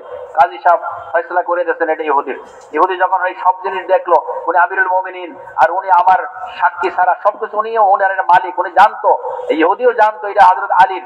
তো উনি এই সমস্ত ঘটনা দেখা উনি সাথে সাথে উনি কলমা পড়ে আশহাদু আল্লা ইলাহা ইল্লাল্লাহ ওয়া আশহাদু আন্না মুহাম্মাদুর রাসূলুল্লাহ, কলমার মুসলমান হয়ে গেছে। আর বলছে কে আলী আমিরুল মুমিনিন, এই বর্মাটা এটা আপনারই, আপনি একবার যাইতেছিলেন ঘোড়ার উপর বা উটের উপরে, ওই পিছে পড়ে গেছে, আমি উঠাই নিছি, এটা আপনি নিয়ে নেন। হযরত আলী রাদিয়াল্লাহু তাআলা বললেন তুমি যখন মুসলমান হয়ে গেছো, এখন তুমি আমার ভাই হয়ে গেছো, আমি তোমাকে এই বর্মা হাদিয়া করে দিলাম, আর একটা ঘোড়াও তোমাকে আমি তোমার হাদিয়া করে দিলাম। তো বলতেছে যে সাহাবাদের ভিতরে এরকম আখলাক আর এরকম ফয়সলা, বলছে এটা উদ্দেশ্য, এটা এই দাওয়াতের মাধ্যমে, আর আমার এই দাওয়াতের কলমার দাওয়াত ইয়াকিনকে ঠিক করা, নামাজের দ্বারা আমার পুরো জিন্দেগি ঠিক করতে হবে, আখলাকের দ্বারা বলছে এমন একটা পরিবেশ পুরো দিনে কায়েম করতে হবে যে প্রত্যেকটা জায়গায় আমার দোকান ব্যবসা চাকরি সমস্ত জায়গায় আল্লাহর হুকুম আর নবীর তরিকা কিভাবে জিন্দা হইতে পারে, এটাই उद्देश्य हमारे मेहनत का। हुजूर सल्लल्लाहु अलैहि वसल्लम ये दीन लेकर आए और उम्मत को दीन पर डाला, लेकिन आप खातमुन नबिय्यीन हैं, आपकी खत्म नबूवत की वजह से अल्लाह ने इस उम्मत को दावत वाले काम से भी सरफराज किया। वो दावत जो नबियों का काम था, और जिस दावत से यकीन दुरुस्त होते थे, जिंदगियां दुरुस्त होती थी, बातिल वालों के खिलाफ अल्लाह का फैसला उतरता था और जमीन पर अल्लाह हक वालों को बसाते थे। लेकिन हुजूर सल्लल्लाहु अलैहि वसल्लम के खत्म नबूवत की वजह से अल्लाह ने इस उम्मत को इस दावत वाले काम के लिए भी चुना कि आप सल्लल्लाहु अलैहि वसल्लम अपनी उम्मत के लिए दीन भी लाए और दीन की दावत भी लाए। इसलिए जो साहबी मर्द हो या औरत हो, गुलाम हो या आजाद हो, बड़ा हो या बच्चा हो, इस कलमे को पढ़ते ही फौरन पहले ही दिन से इस कलमे की दावत भी शुरू कर देता था। তো বলতেছে হুজুর সাল্লাল্লাহু আলাইহি ওয়াসাল্লাম যখন দ্বীন নিয়ে আসছে আর দ্বীনের মেহনত নিয়ে আসছে, আগের নবীরা আসতেন দ্বীন নিয়ে আসতেন, দ্বীনের মেহনত করতেন, নবী চলে গেছেন আরেকজন নবী পরে মেহনত করতেন, কিন্তু হুজুর সাল্লাল্লাহু আলাইহি ওয়াসাল্লামের খতমে নবুয়তের কারণে আর শেষ নবী হওয়ার কারণে আল্লাহ তাআলা এই দ্বীনের মেহনতের জিম্মেদারি বলছে উম্মত কো দিয়েছে। যেরকম হুজুর সাহেব দ্বীন নিয়ে আসছে, দ্বীনের মেহনত নিয়ে আসছে, বলছে এই উম্মতও দ্বীনের মেহনত আর দ্বীনের উপর চলবে, দ্বীন আপনাবে আর দ্বীনের মেহনত করে জিম্মেদারি উম্মতের উপরে। এই জন্য হুজুর সাল্লাল্লাহু আলাইহি ওয়াসাল্লামের জামানায় যে মুসলমান হইতেছে আজাদ মানুষ মুসলমান, সে দাওয়াতের কাজে লাগতেছে, গোলাম মুসলমান হইতেছে সে দাওয়াতের পথে লেগে গেছেন, এইরকম সে মহিলা মুসলমান হইতেছে সে দাওয়াত দিতেছে, বড় একজন মুসলমান হয়েছে সেও দাওয়াতের কাজে লাগবে, এরকম ছোট বয়সের ছোট সে মুসলমান হয়েছে সে দাওয়াতের মাঝে বলছে। এই জিম্মেদারি যেরকম নবীদের ছিল, এই উম্মতের উপরও এই দাওয়াতের জিম্মেদারি আল্লাহর পক্ষ থেকে আল্লাহ তাআলা দিয়েছেন। हुजूर सल्लल्लाहु अलैहि वसल्लम को इस दावत के रास्ते में हिजरत का हुक्म हुआ कि ये दावत ये कुर्बानियों वाला रास्ता है और सबसे बड़ी कुर्बानी वतन को छोड़ना। इसलिए फरमाया लौला हिजरतु लकुन्तु रजुलन मिनल अंसार, कि मुझे दावत के रास्ते में इतनी तकलीफें दी गई जितनी किसी को नहीं दी गई, इतना सताया गया जितना किसी को नहीं सताया गया, और सहाबा पर भी मुजाहिदे आए। लेकिन सबसे बड़ी बात कि मक्का जैसा शहर जिसमें बैतुल्लाह है और जहाँ आप पैदा हुए, आपके 53 साल गुजरे, कहा ए नबी इस शहर को भी दावत के लिए छोड़ो, और आप मदीना मुनव्वरा तशरीफ ले आए। তো বলতেছে যে এই দাওয়াতের জন্য, এই দাওয়াতের কাজটা, এই রাস্তাটা হচ্ছে কোরবানিওয়ালা রাস্তা, আর এটা মুজাহিদাওয়ালা রাস্তা। তো বলছে এটা কোরবানির দ্বারাই দাওয়াত দিতে হয়, কোরবানি মুজাহিদা আসে দাওয়াতের মাধ্যমে। বলছে এই জন্য হুজুর সাল্লাল্লাহু আলাইহি সাল্লাম বলছেন যে এই আমাকে যত এই দাওয়াতের জন্য, এই মেহনতের জন্য যত ভয় দেখানো হয়েছে, কোন নবীকে দেখানো হয় না। আর এই দাওয়াতের জন্য এত আমাকে কষ্ট দেওয়া হয়েছে দিনের জন্য, বলছে এর আগে কাউকে দেওয়া হয় নাই। এইরকম হুজুর সাল্লাল্লাহু বলছেন যে এইরকম এই দাওয়াতের জন্য সবকিছু, এমনকি তার দেশ, তার অতন্ত্র ছাড়তে হয়েছে। বলছে হুজুর সাল্লাল্লাহু আলাইহি সাল্লাম দাওয়াতের জন্য, বলছে মক্কা যে কত, এই শহরটা হুজুরের অনেক প্রিয় শহর ছিল, মহব্বতের শহর ছিল। বলছে দাওয়াতের কাজের জন্য মক্কা ছাড়িয়া হুজুর সাল্লাল্লাহু মদিনা হিজরত করে গেছে। और मदीने में दावत अल्लाह ने पहले पहुंचाई कि 6 नौजवान 3 साल पहले मदीने में यहाँ मुसलमान होकर आए और दावत चलाई, और उस दावत से ये मदीना तैयार हुआ कि हुजूर सल्लल्लाहु अलैहि वसल्लम का वतन बने, और आप सल्लल्लाहु अलैहि वसल्लम की बकिया जिंदगी यहीं गुजरे, और ये मुसलमानों का मरकज बने। ये मदीने वालों के दावत शुरू करने और दावत की कदर करने की वजह से हुआ। তো বলছে হুজুর সাল্লাল্লাহু আলাইহি সাল্লাম মদিনায় যাওয়ার আগে 3 বছর আগে 6 জন যুবক আইসা মুসলমান হয়েছে, আর অন্য ওইখানে যে দাওয়াতের কাজ শুরু করছেন, আর ওখানে ঘরে ঘরে ইসলাম পৌঁছে গেছে। তো হুজুর সাল্লাল্লাহু আলাইহি সাল্লাম এরপরে ওখানে হিজরত করে গেছেন, আর ওখানে পরিবেশ মেহনত করছেন, তারা সাহায্য করছেন, নুসরাত করছেন। তো আল্লাহ তাআলা সাহাবায়ে কেরামকে, ইয়ানি আনসারে মদিনাদেরকে আল্লাহ তাআলা এই হুজুর সাল্লাল্লাহু আলাইহি সাল্লামের যাওয়ার পরে এমন সাহায্য আর আল্লাহর পক্ষ থেকে ইকরাম, হুজুর সাল্লাল্লাহু আলাইহি সাল্লামের অতন, মানে শেষ জীবন শেষ পর্যন্ত হুজুর মদিনায় ছিলেন, আর মদিনায় হুজুর সাল্লাল্লাহু আলাইহি সাল্লামের মাজার হয়েছে, কবর হয়েছে। 6 नौजवानों से हुजूर ने कहा मुझे साथ ले जाओ, लेकिन वो बहुत समझदार थे। अल्लाह के रसूल मदीना में तो लड़ाई हो रही है और हम आपस में एक दूसरे का खून कर रहे हैं, आपका ले जाना मुनासिब नहीं। हाँ, दावत वाले अमर को लेकर जाते हैं। दावत शुरू की और वहाँ मुसलमान होने शुरू हुए, और तीसरे हज पे जब आए तो पैगाम भेजा, ए अल्लाह के रसूल मदीने के घरों में से कोई घर ऐसा बाकी नहीं रहा जिसमें इस्लाम न दाखिल हो गया हो। उन्होंने कदर की तो अल्लाह को भी पसंद आया, और फिर हुजूर को भी और तमाम मुसलमानों को हुक्म हुआ कि मक्के जैसे शहर को छोड़कर मदीना मुनव्वरा तशरीफ ले आए। হুজুর সাল্লাল্লাহু আলাইহি সাল্লাম যাওয়ার 3 বছর আগে 6 জন যুবক যারা মুসলমান হয়েছেন, হুজুর সাল্লাল্লাহু আলাইহি সাল্লাম তাদেরকে বলছেন যে আমাকে সাথে নিয়ে যাও, আমি তোমাদের সাথে যাব। তো ওনারা খুব হুঁশিয়ার ছিলেন, খুব জ্ঞানী ছিলেন।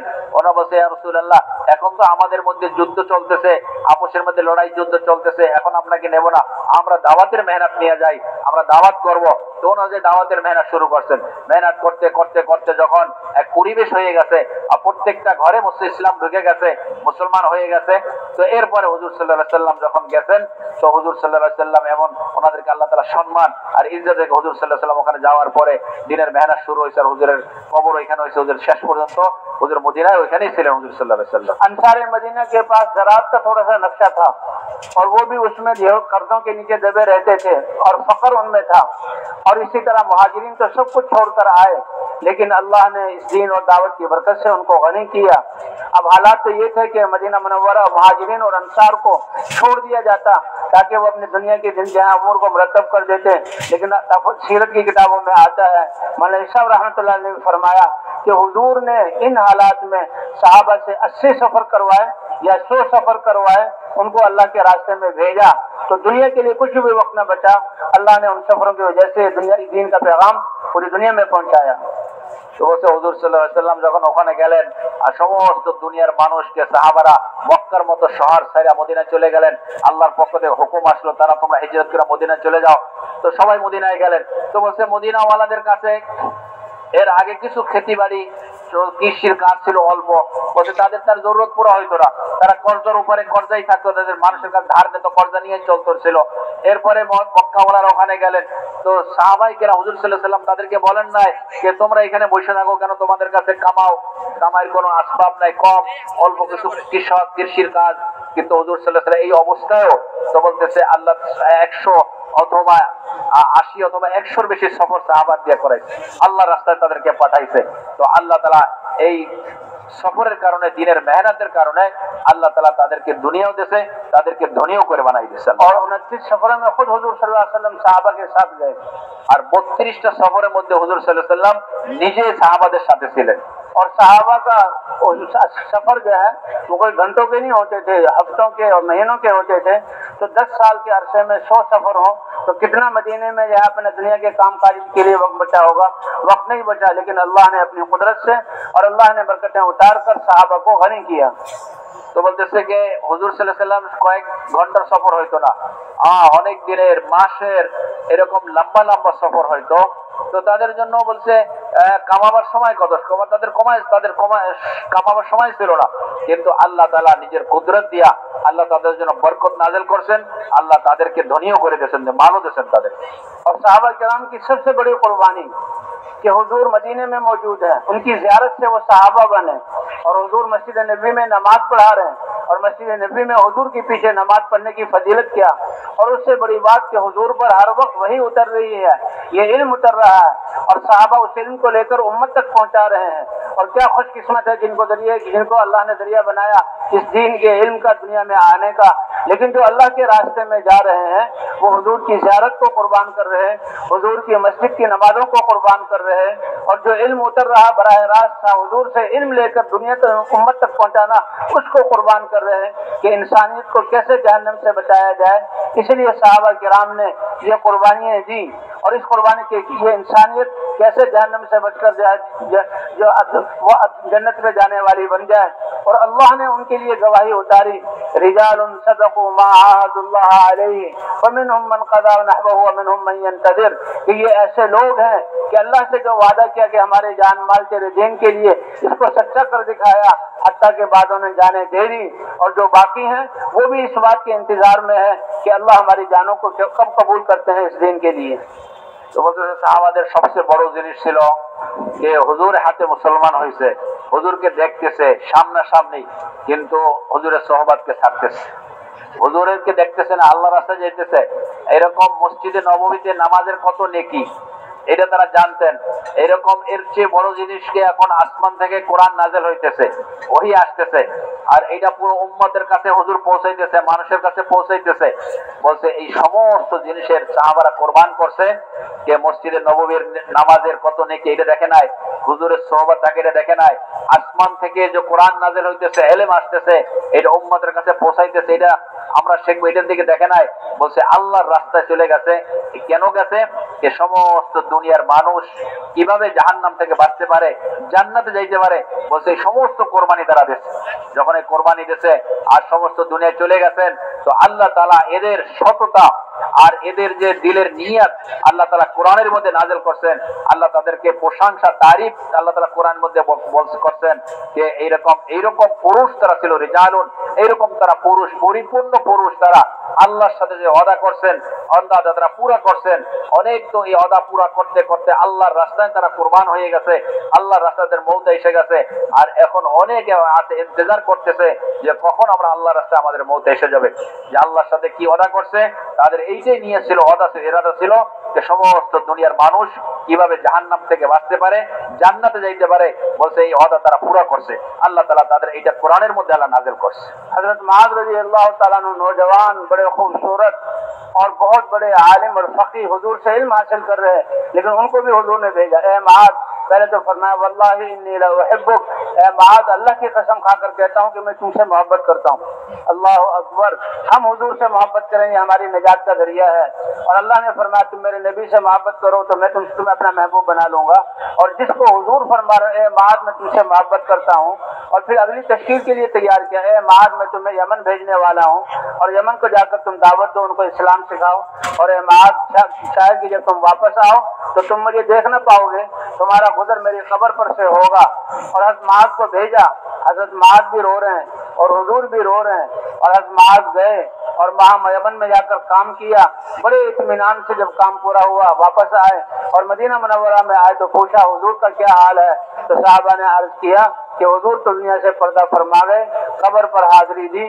تو بھائی سب سے بڑی قربانی یہ جو ہے صحابہ کرام کی یہ کہ حضور کو چھوڑ کر جانا, حضور پر اترتے ہوئے علم کو چھوڑ کر جانا, کہ انسانیت کفر کی وجہ سے جہنم میں جا رہی ہے, وہ کیسے جو ہے وہ ابھی دین پر آنے والی بن جائے, ان کو ہدایت مل جائے. اور اللہ کے رسول صلی اللہ علیہ وسلم نے فرمایا کہ دیکھو جیسے یہ دین بڑا اوپرا اور اجنبی تھا اور میری دعوت کے ذریعے سے محبوب ہوا, ایک دن ایسا آئے گا کہ یہ دین دوبارہ اوپرا ہو جائے گا, لیکن پھر اللہ کچھ لوگوں کو چنیں گے اور وہ لوگ اپنے آپ کو پردیسی بنائیں گے اور پردیسی بنا کر لوگوں میں محنت کریں گے, لوگوں کو اللہ کا محبوب بنائیں گے اور اللہ کی محبت لوگوں کے دلوں میں ڈالیں گے. تو ان کے لیے خوشخبری ہو. صحابہ کرام نے عرض کیا, یا رسول اللہ, اللہ کی محبت لوگوں کے دلوں میں پیدا کریں, کیونکہ اللہ تو رب ہے, لیکن لوگ کیسے محبوب ہوں گے؟ فرمایا کہ وہ لوگوں کو اللہ کے اوامر پر لائیں گے اور جب وہ اللہ کے احکام پر چلیں گے تو اللہ ان کو اپنا محبوب بنا لیں گے. تو بھئی آج بھی یہ خوشخبری, تو اس کے لیے یہ تبلیغ و دعوت, اس کی جو ہے مقصد ہی یہی ہے کہ کیسے مسلمان پورے دین پر چلنے والا بن جائے اور اس ذمہ داری کا احساس کر کے اس دین کی دعوت کو پوری دنیا میں لے کر جانے والا بنے. حضور نے فرمایا کہ بعد میں آنے والے جو اپنے آپ کو پردیسی بنائیں گے ان کے لیے خوشخبری ہو اور ان کے لیے جو ہے مبارکبادی اور جنت کے جنت کے جو ہے وہ مقامات ہوں. بلکہ ایک حدیث میں تو یہ فرمایا کہ جو بعد میں آنے والے محنت کریں گے, ایک ایک کی محنت اور قربانی کا اثر اللہ تعالیٰ 50 آدمیوں کی قربانی کے بقدر ظاہر فرمائیں گے. صحابہ کرام نے عرض کیا, یا رسول اللہ, وہ 50 ان میں سے ہوں گے یا 50 ہم میں سے؟ فرمایا, میرے صحابہ, تم میں سے 50 آدمیوں کی قربانی کے بقدر اللہ ان کی قربانی کے اثرات کو ظاہر کریں گے. بھائی اللہ نے ہمیں یہ محنت عطا فرمائی, اللہ اس کی قدر دانے کی توفیق عطا فرمائے, جو ہم سے کمی کوتاہی معاف فرمائے اور بقیہ زندگی اللہ تعالیٰ اس محنت کو مقصد بنا کر کرنے کی توفیق عطا فرمائے. اس کے لیے فرمائے بھائی اپنے آپ کو پیش کریں کہ کون بقیہ زندگی اس محنت کو مقصد بنا کر کرنے کے لیے তৈয়ার। محترم মেহমান বলতেছেন যে সাহাবা কিরাম কিরকম তৈয়ার থাকতেন সবসময়, যে হুজুরের সোহবতও ছাড়তেন, তারা মসজিদ নববীর নামাজও ছাড়তেন। বলছে হযরত মুআয রাদিয়াল্লাহু তাআলা যুবক ছিলেন, জওয়ান, খুবসুরত, আর হুজুর সাল্লাল্লাহু আলাইহি সাল্লাম একবার উনি ফকিহ ছিলেন, আলিম ছিলেন, বহুত ইলম ছিল ওনার। ওনাকে ডাইকে বললেন, মুআয তোমাকে আমি কি মহব্বত করি? বলছে এগুলো আমরা হুজুরকে মহব্বত করব, হুজুরের মহব্বত এর কারণ হবে আমাদের জান্নাতে যাওয়ার, দুনিয়া আখিরাতে সফল কাম হওয়ার আমাদের সবব হবে। কিন্তু হুজুর বলতেছে, মুআয তোমাকে আমি খোদার কসম খাই বলতেছে আমি তোমাকে মহব্বত করি।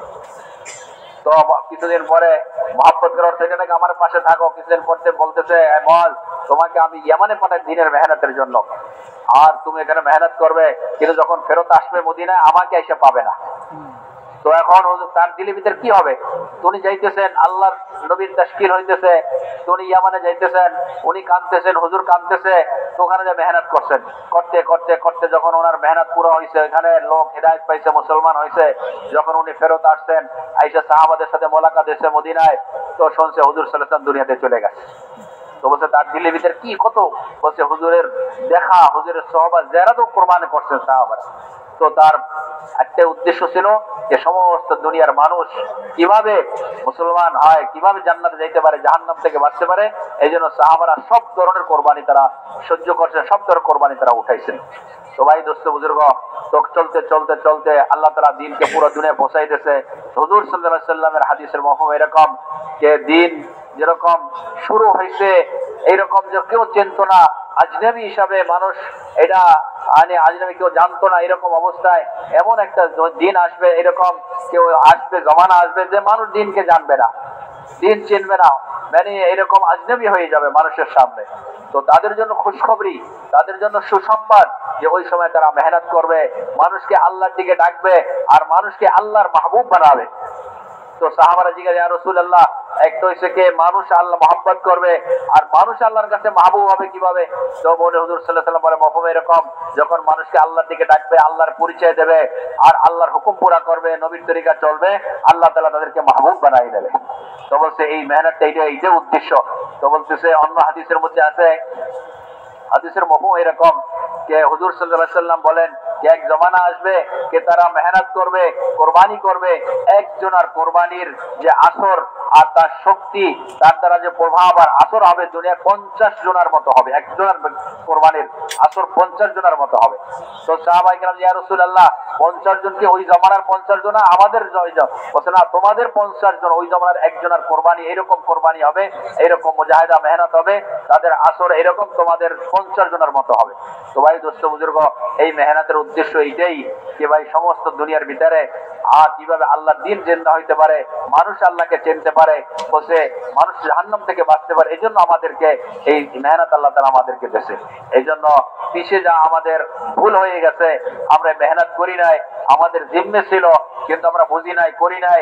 তো এই জন্য তো আমরা ইস্তেগফার করব, তওবা করব, আর ভবিষ্যতের জন্য আমরা নিয়ত করব, নিজেকে পেশ করব যে বাকি জিন্দেগি আমি এই দ্বীনের মেহনত করব আর এটাকে উদ্দেশ্য বানাই করব ইনশাআল্লাহ।